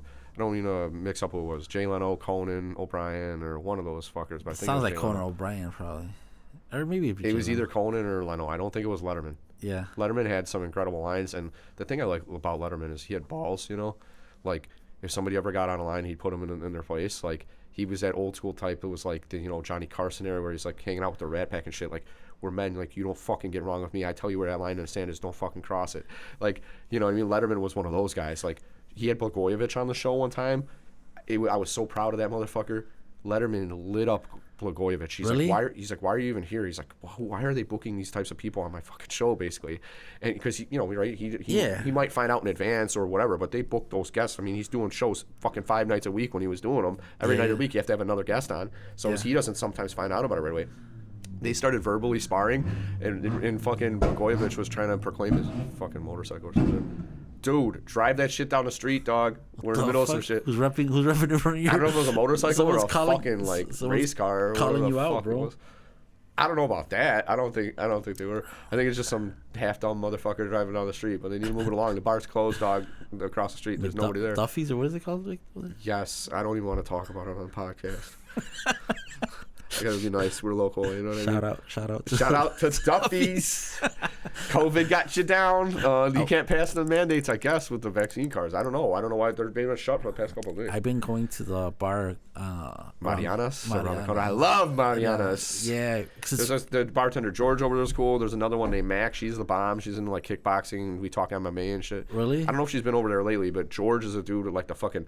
He's got like the wolf, like, you know, Indian Native American fucking mask on, and then another day it's a Mexican one. And it's like racially ambiguous. Like, George, are you Native American? Are you Mexican? What are you, dog? They have that guy that looks like the security guard with the ponytail, the gray ponytail. No, yeah, with the jean vest. It looks like he's straight out of fucking Shameless. Well, he might be watching this, just so you know. Yeah. Like, he's a cool guy. I'm advertising it here. Yeah. What are we saying there? Are we saying nice things? Just want to before, because I'm gonna like probably market this shit in this area, and that motherfucker could possibly see it in an ad that shows up. Why go in there all the time now? I love that spot. Because we close at 2 and they close at 4 and at 5 on Saturdays. Yeah, dude. For a while during COVID, they had it down to like 1 a.m. Oh, really? Yeah, dude. For a little bit, and they didn't have a DJ there either. So now that I know they're open later, like that's where I like to go hang out. But dude, please do me a favor. The night we go there, I'll pay Tiny and whoever else and George to come to keep that place safe. If they normally don't have security, that's not a place I want to be there at 4 or 5. Do they have somebody patting people down? So when I went in there, it's funny you say that. So on Thursday night we went in and they had that guy with the jean vest. And he didn't pat nobody down, but it was a chill night in there. And then I was sitting at the bar, and it was last call or whatever. And then I have one of my buddies, and he walked. He was on a date or something, and he walks in. He's CPD, and he looked nervous as fuck walking in. I'm like, dude, you should be more calm. Like, I think I'm more calm now that you're here. Like, you calm the fuck down. Because if you have to light somebody up, like, you have a gun on you. I don't, or whatever. Like, he's walking in, and then he's like, and he sees me, and like, you could tell, and then like, at first he's like looking around, I see him, I'm like, hey. And he like looks at me and he's like, oh, and like he just had like a big old say. He's like, bro, he goes, this girl wanted to come to this bar. He goes, I was like, he goes, I was nervous. I saw you sitting at the bar. He goes, now I know I'm good. You didn't know he was gonna be there? Like you were meeting up with him? It was at the end of the night. Yeah, no, I was with the staff from the bar. They were with the bartenders. They were like, hey, let's go have a drink there. I'm like, I'm down. And then we ended up there starting on Saturday. Stopped. All right, we're back with you. We were talking about being over at Mariana's Bar over there by 63rd and Central. Nice little neighborhood place. Good people. Yeah, so... you had the dude checking the IDs who looked like the fucking... Which guy? From Shameless. He just looked like a character out of Shameless. Okay. Yeah. Probably a good dude. I can't wait to meet him. Yeah. When we go in there, we should go right now afterwards. We'll see. I told my wife I'd be home for dinner. She cooked. I think I got to be responsible. She gave me this me time. I gotta get back over there, and with every ticking minute, I don't want her to grow more angry. So I don't know. Okay, she's not gonna be like that. I hope. But okay, I want to get you in trouble. Later it gets, the worse it is. But we'll definitely stop by there soon. For sure. Yeah, and then went on Saturday. No, bro, they do. They have security on Saturdays. They have a lot of security guards. They have like 4 or 5 guys. You need it, yeah. Yeah, the only thing is you can't tell who's secure and who's not in there. I think that night that I was there on that Thursday, they do that on purpose probably. But I'd like to know who I'm looking to if some shit pops off. Hey, over here. Yeah, that's why. Get to this guy. That's why, like at the bar, dude, I have the guys have the security shirts, and then George and Tiny, you can't miss their security. I mean, they have their earpiece on, and they're just fucking big dudes. They're very big. And so by the time you see them coming, you could tell their security. But yeah, they have security here. I felt safe in there. I mean, I didn't feel like I was in danger. Some nights are better than others. Like, for the most part, I think it's kind of changed. Like back in the day, you'd have to worry about like getting into a fight with somebody or fucking get into it with a banger or something. Mm-hmm. And you still do sometimes, I think, but not that bad. It's not that bad. I just like going there. It's good. It's open late. Do they have a DJ in there when you were in there or no? They had touch tunes, but I like that sometimes too. I'm pretty good at the touch tunes, so I blast that shit. I'll throw on some fucking Dua Lipa, fucking with Elton John, or some fucking Weekend. Anything with the Weekend, right? Yeah, shit. I'll throw on a few different things, something to get people dancing. The only problem is I feel like I'm at work all night. When you got to man that fucking thing and keep the hits coming, throwing a little T-Pain in there, some shit, some fucking Twista, some fucking Kanye, whatever. I was at a bar once and I was drinking, and it was me and Alex Drake, Alex Partida. Partida's my guy. And we were drinking, Alex. And we were on the touch tunes. There was some guy sitting there, and he's like, "Who's putting this music on?" And then I was like, "Oh shit!" Like he's gonna have a problem with it. I'm like, "It's me." He's like, "Oh man," he goes, "Are you a DJ?" I'm like, "No." He goes, "Man," he goes, "You're putting on some good songs." He goes, "Some I haven't heard them." So like after that, like I felt like I had a responsibility. Yeah. You gotta be the guy delivering the hits. Yeah, so I'm kind of like that too. Yeah. So by the end of the night, I had a lot of pressure on me. I was like, "Man, like I gotta play something that this guy's gonna like." Cause hit him with a good last song or whatever. He just told me he was jamming out all night. But yeah, I like Touch Tunes. What I like about Touch Tunes now is before, you know how you would buy the credit and it would only be for that one place. I don't know if you remember that. And now when you buy the credit, it doesn't matter where you're at. You can you should be able to use it anywhere. I don't know why we make that distinction. I got to buy fucking credit for Summit, and Summit here is like, I'm paying them all anyway. Like, why are you gonna make this harder for me when I'm at a bar when I'm trying to have a good time? That's how it used to be. So I remember, like, sometimes I would go to bars, and I would be like, oh shit, like I remember I have credit here for this jukebox, and that's how I would do it. But yeah, they fixed that problem now, so it's way better than before. But yeah, but Mariana, I like it. It might be my new spot after I close. Yeah, they're good people there, and I got to get back in there. It's been a little while since I went, but the people that I normally went with haven't been there in a while. Usually they would tell me when they're going, because we would meet up just on a quick weeknight. We'd get, like, go there on like a Wednesday or Thursday, just have like a little, really? you know, when I'm not drinking, I'll just have like a non-alcoholic beer or some shit, and we'll just chat. So we haven't done that in a while, so I think I got to get back over there for that. But the weekends too, it's a nice place to dance. Sometimes when they do have a DJ, like, you can go in there and get down, man. It's cool. Yeah. And they serve really good food on holidays. I was in there for fucking St. Patrick's Day. Lady owns it is Polish, I think, and she had all sorts of good corned beef. That shit was delicious, dude. And I'm Irish as fuck. That's what they were telling me, that the owner brings in food for everybody. Dude, it was good. Yeah. Some of the best corned beef I had around here. It was like juicy and had a bit of fat on there, but it tasted good. Oh wow. I murdered a couple plates. I was not real big, but just I went back for seconds. I'm like, this shit's worth having seconds, dude. You gotta save room for some seconds. Yeah, I hadn't been there in forever. We used to go to Mr. C's down the street on 63rd. Yeah, I've never been there. It's down here, right? It's a cool little bar. I think you'd like it. I would go in there with a couple of friends. We'll have to check it out one day. Yeah, for sure. And then after we leave there, we would end up there. We would end up here. But it was a long time since I've been here. But yeah, it's still the same place. So still a cool little bar. There was another place, and this is to weave this right into the fucking story.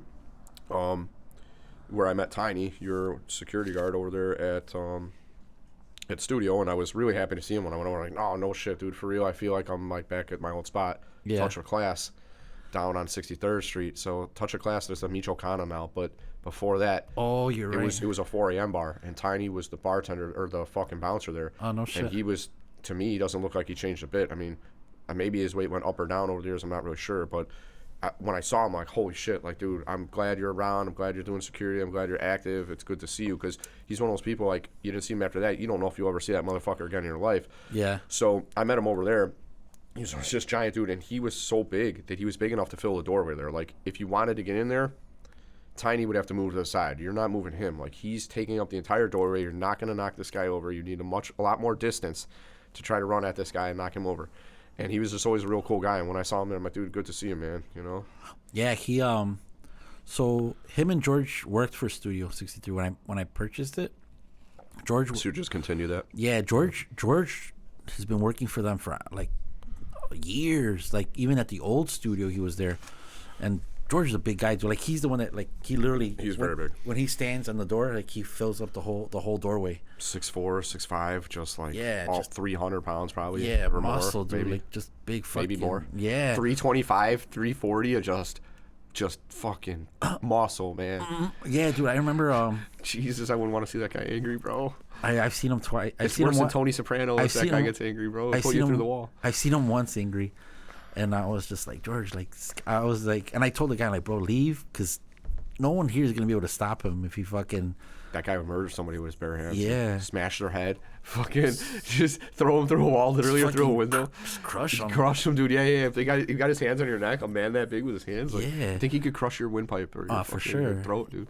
I remember one time, there was this guy, he was just done with already, so we kick him out. We escort him out.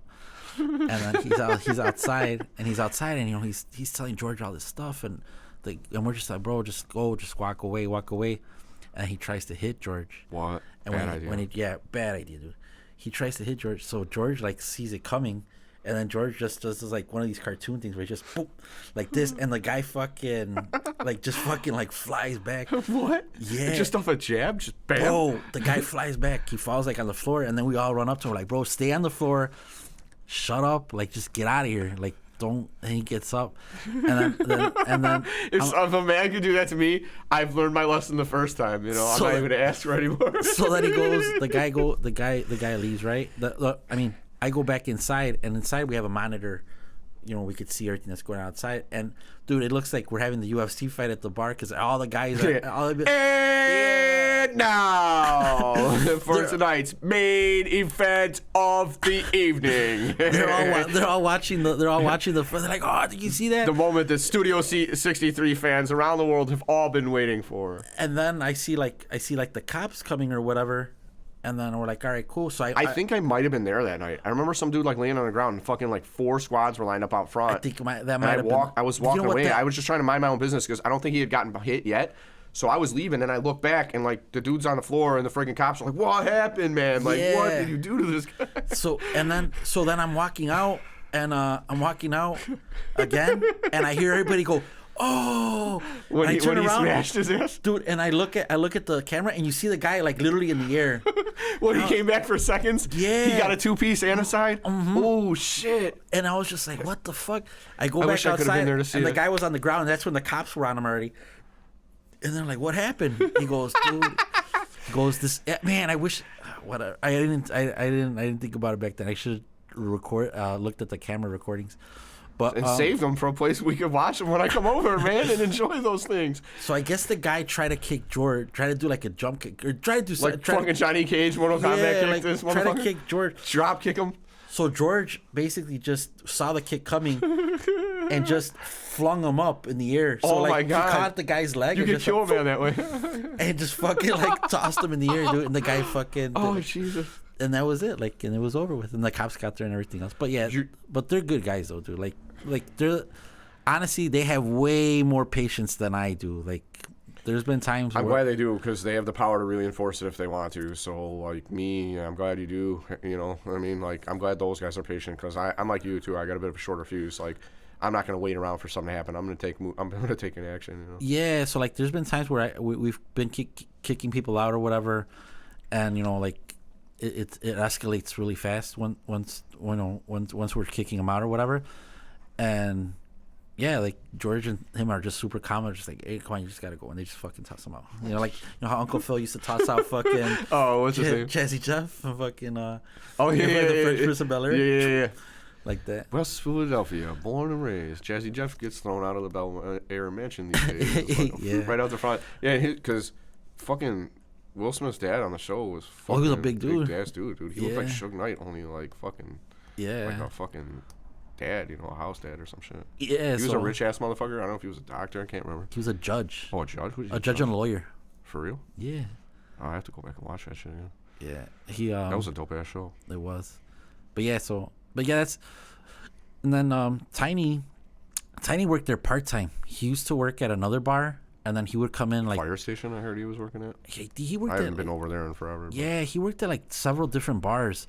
So that was the other thing. When I took over, they only had George at the door, and then it was Nick, the owner. And that's why I took over. I was like, dude, like we don't have enough security here. Like this is we need someone else. So then I told Tiny, I'm like, bro, why don't you just come work for me full time? I'm like, I don't see why you're gonna work at some other bar and then come in at a certain hour. I'm like, I'll give you the whole night. I'm like, come in. He's like, all right, cool. So he started being there. So I have them on the weekends usually every full time, especially on Fridays and Saturdays.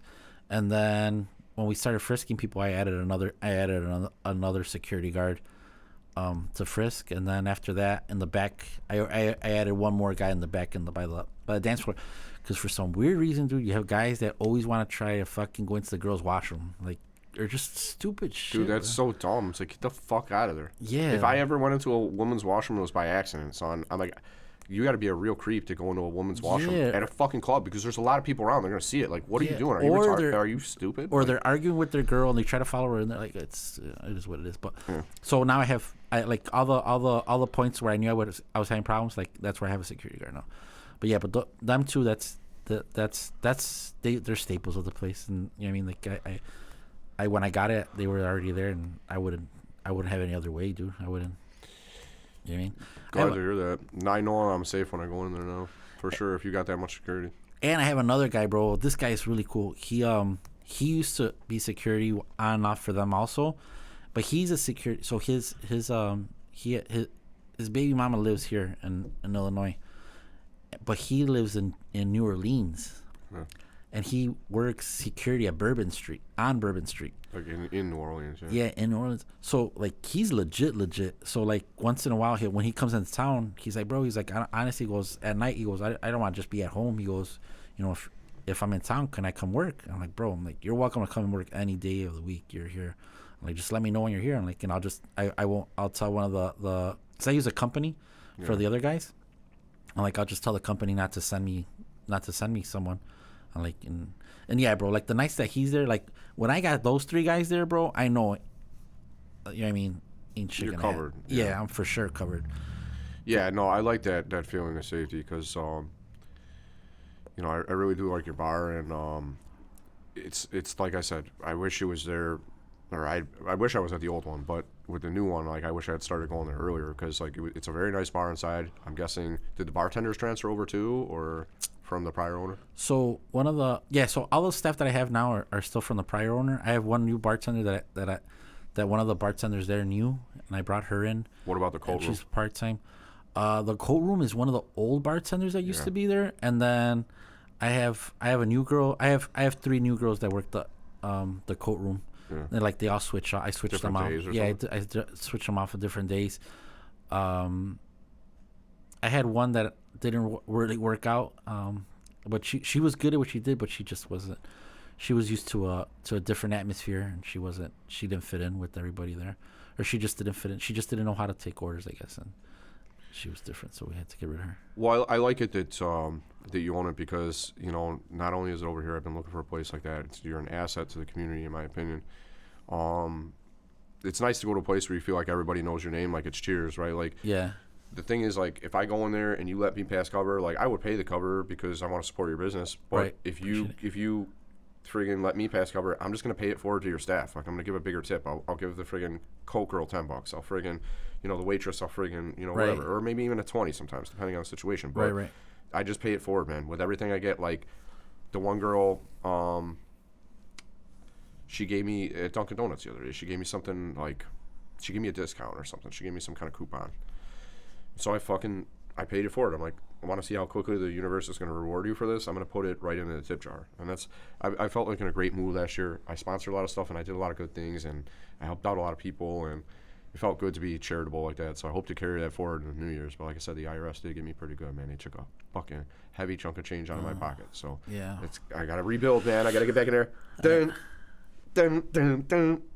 Yeah, bro. I gotta get Rocky mode. I gotta rebuild for the new year. It's like starting a business over again after all the money they take from me. Jesus Christ. That's how I was last. You know what, bro? Like, I hate to complain, y'all. We're all going through it. Yeah, I was so not burnt out, but I was just tired. And then like yesterday, I just gave myself like a little pep talk. I'm like, dude, like we gotta get back into it. Like I gotta keep start going. Strong for the new year. Yeah, start strong for the new year. I mean, so I did a lot of shit last night and. Like, I know this week's going to be busy because last week's people were still on vacation mode. But this week, everybody's coming back, so everybody's going to want to fucking, go back to normal. Shit, now I got to get mentally psyched up, dog. You know what I mean? I got to get ready for this week ahead. Yeah, you'll be there, bro. You're good. I'll be all right.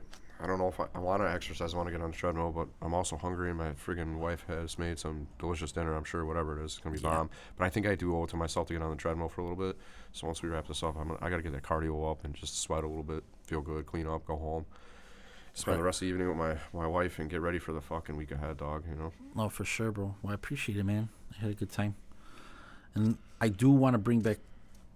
You inspired me, bro. I gotta get back on the podcast. You should, man. The question is what you're gonna call it this time. Is it gonna be studio sessions now, or is it still gonna be owl sessions? How do you want to do it? I'm gonna do night owl sessions at studios.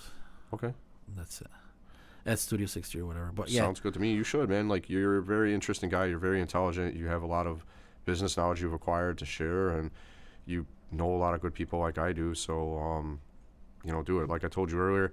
I'm gonna have a regular co-host regardless of whether a guest is on. I want that consistency. Yeah. I feel like that's why I wasn't getting it last year because, as I say, it's very hard to book guests. It takes time, and everybody's schedule's got to match up. And we're all busy people, so I don't want something to fall through. I want to be pretty consistently doing one like every week. Yeah, and you know what? Like when pre-COVID, dude, like I was getting on a roll, like where I had already like I knew how to book everybody and everything else and all that other stuff. Then, dude, once COVID hit, like it just killed everything, dude. It killed the momentum that I had going into it. And it sucks because actually COVID is probably the best time to be doing your podcast because we did one. It's in the archives or whatever, but And you know what, bro? Like, we did it because people need to listen to it. They need this connection during this time, man. This like to listen to people, to be part of the conversation, to feel like they got another friend, that they're cool with us, that we have something in common. Yeah, and I might still have that one saved, the one that we did, but honestly, like, I felt like it wasn't. I think we were still rusty at that time when we did it. That was my first one in a while, dude, where I did anything like that. Yeah, but I enjoyed it though. It was raw. Yeah, well, I held nothing. I mean, today I kind of let loose, but I was walking a thin line there at some. Yeah, we had drinking a lot of Guinness that day. Yeah, today this is friggin' water with liquid IV in there. That's my favorite shit. It keeps you super hydrated. Yeah, you can get it at Sam's Club. You can get it on Amazon or wherever the hell you buy your stuff. It's probably there, and I love it. It keeps you healthy and hydrated. That's all I've been drinking this time. So I'm glad I'm sober, dog. I feel much better. But we have to do one. The first one I do, it'll be me and you again, and I love it. We'll do it. I can't wait to do it in studio too, in the headquarters. Yeah, Owl's headquarters. For sure, bro. We're gonna do it there. I gotta get back on it. I feel like I need a new laptop for it though, because the laptop that I have isn't it wasn't working. It was too slow. I had to erase everything that I had on there just to refurbish it. Yeah, I mean, I'll give you a place around here where you could grab a laptop for a decent price if you need one. But I mean, this is not like top of the line. What I have here is just a Dell Windows operating system. Fucking. Is that what you use just for that, for podcasts? Yeah. I mean, it's so this guy that I was getting them off of, he had like deals with these businesses when they were downsizing or getting new models. They would send them to him, and he'd get them on a discount rate and just refurbish them and sell them. Yeah. So I got a couple that are like that. This one's not the most modern one, but it does the job. This is all I need. So if you're looking for like another place, is go to Error 404 Computers on Archer Avenue, like getting closer to Harlem. It's by like Archer and Sayre, between Archer and Sayre and Archer and Newland or whatever. Okay. They'll have them out there on the counter for like a decent laptop, $200, $250, $300, $350 for just something like that. They can, like, if you want to just have a new one just kind of dedicated to the podcast, because if you're doing a video like we're doing, that takes up a lot of gigabytes of storage. That's what it was. I do have to constantly shift my information off of here. Once I've like uploaded it and shit, I shift it over to an external hard drive because I want to keep the space free on here. So you need probably something with bigger space and whatever. Yeah, because I have like a 3 terabyte thing that I store everything on. Yeah. And that's where I was putting all the podcasts on there. But yeah, no, for sure. Me too. I have that, like, the external hard drive. That's where I was keeping my shit. And I have it, like, some of it's on Google Drive too, because if somebody needs to download it or, like, edit it for me or something, even though I'm doing most of that myself. Or whatever. But bro, yeah. Great conversation, man. Very well rounded. For those of us who knew it, I hope they enjoyed those little bits of conversation, like hearing about us and our life and our times and shit, and all the cool stuff that we've been blessed to be able to do. And if you haven't, met us before, hopefully you like our characters, and you'll tune in another time and check me out when I'm on Owl's podcast. And there's something that I'm going to say at the end of every episode, and it's a way that I live my life, is that in life, wherever I'm at, I start from a position of respect and kindness. And that's allowed me to get along with a lot of people in good times and bad. And so I encourage everybody out there to do that too and see where it goes. Most of the time, people will give that back to you. And so just be nice and be kind to each other. Everybody's been through a lot of shit. And it's all been in different ways. There's been different kind of bads out there. So look out for each other. Like I said, be good to yourself. Be good to your family. Be good to your community. And stay blessed. Don't stay stressed. Be sharp and stay warm out there. And check us out next time. Tune in on the next episode. Peace.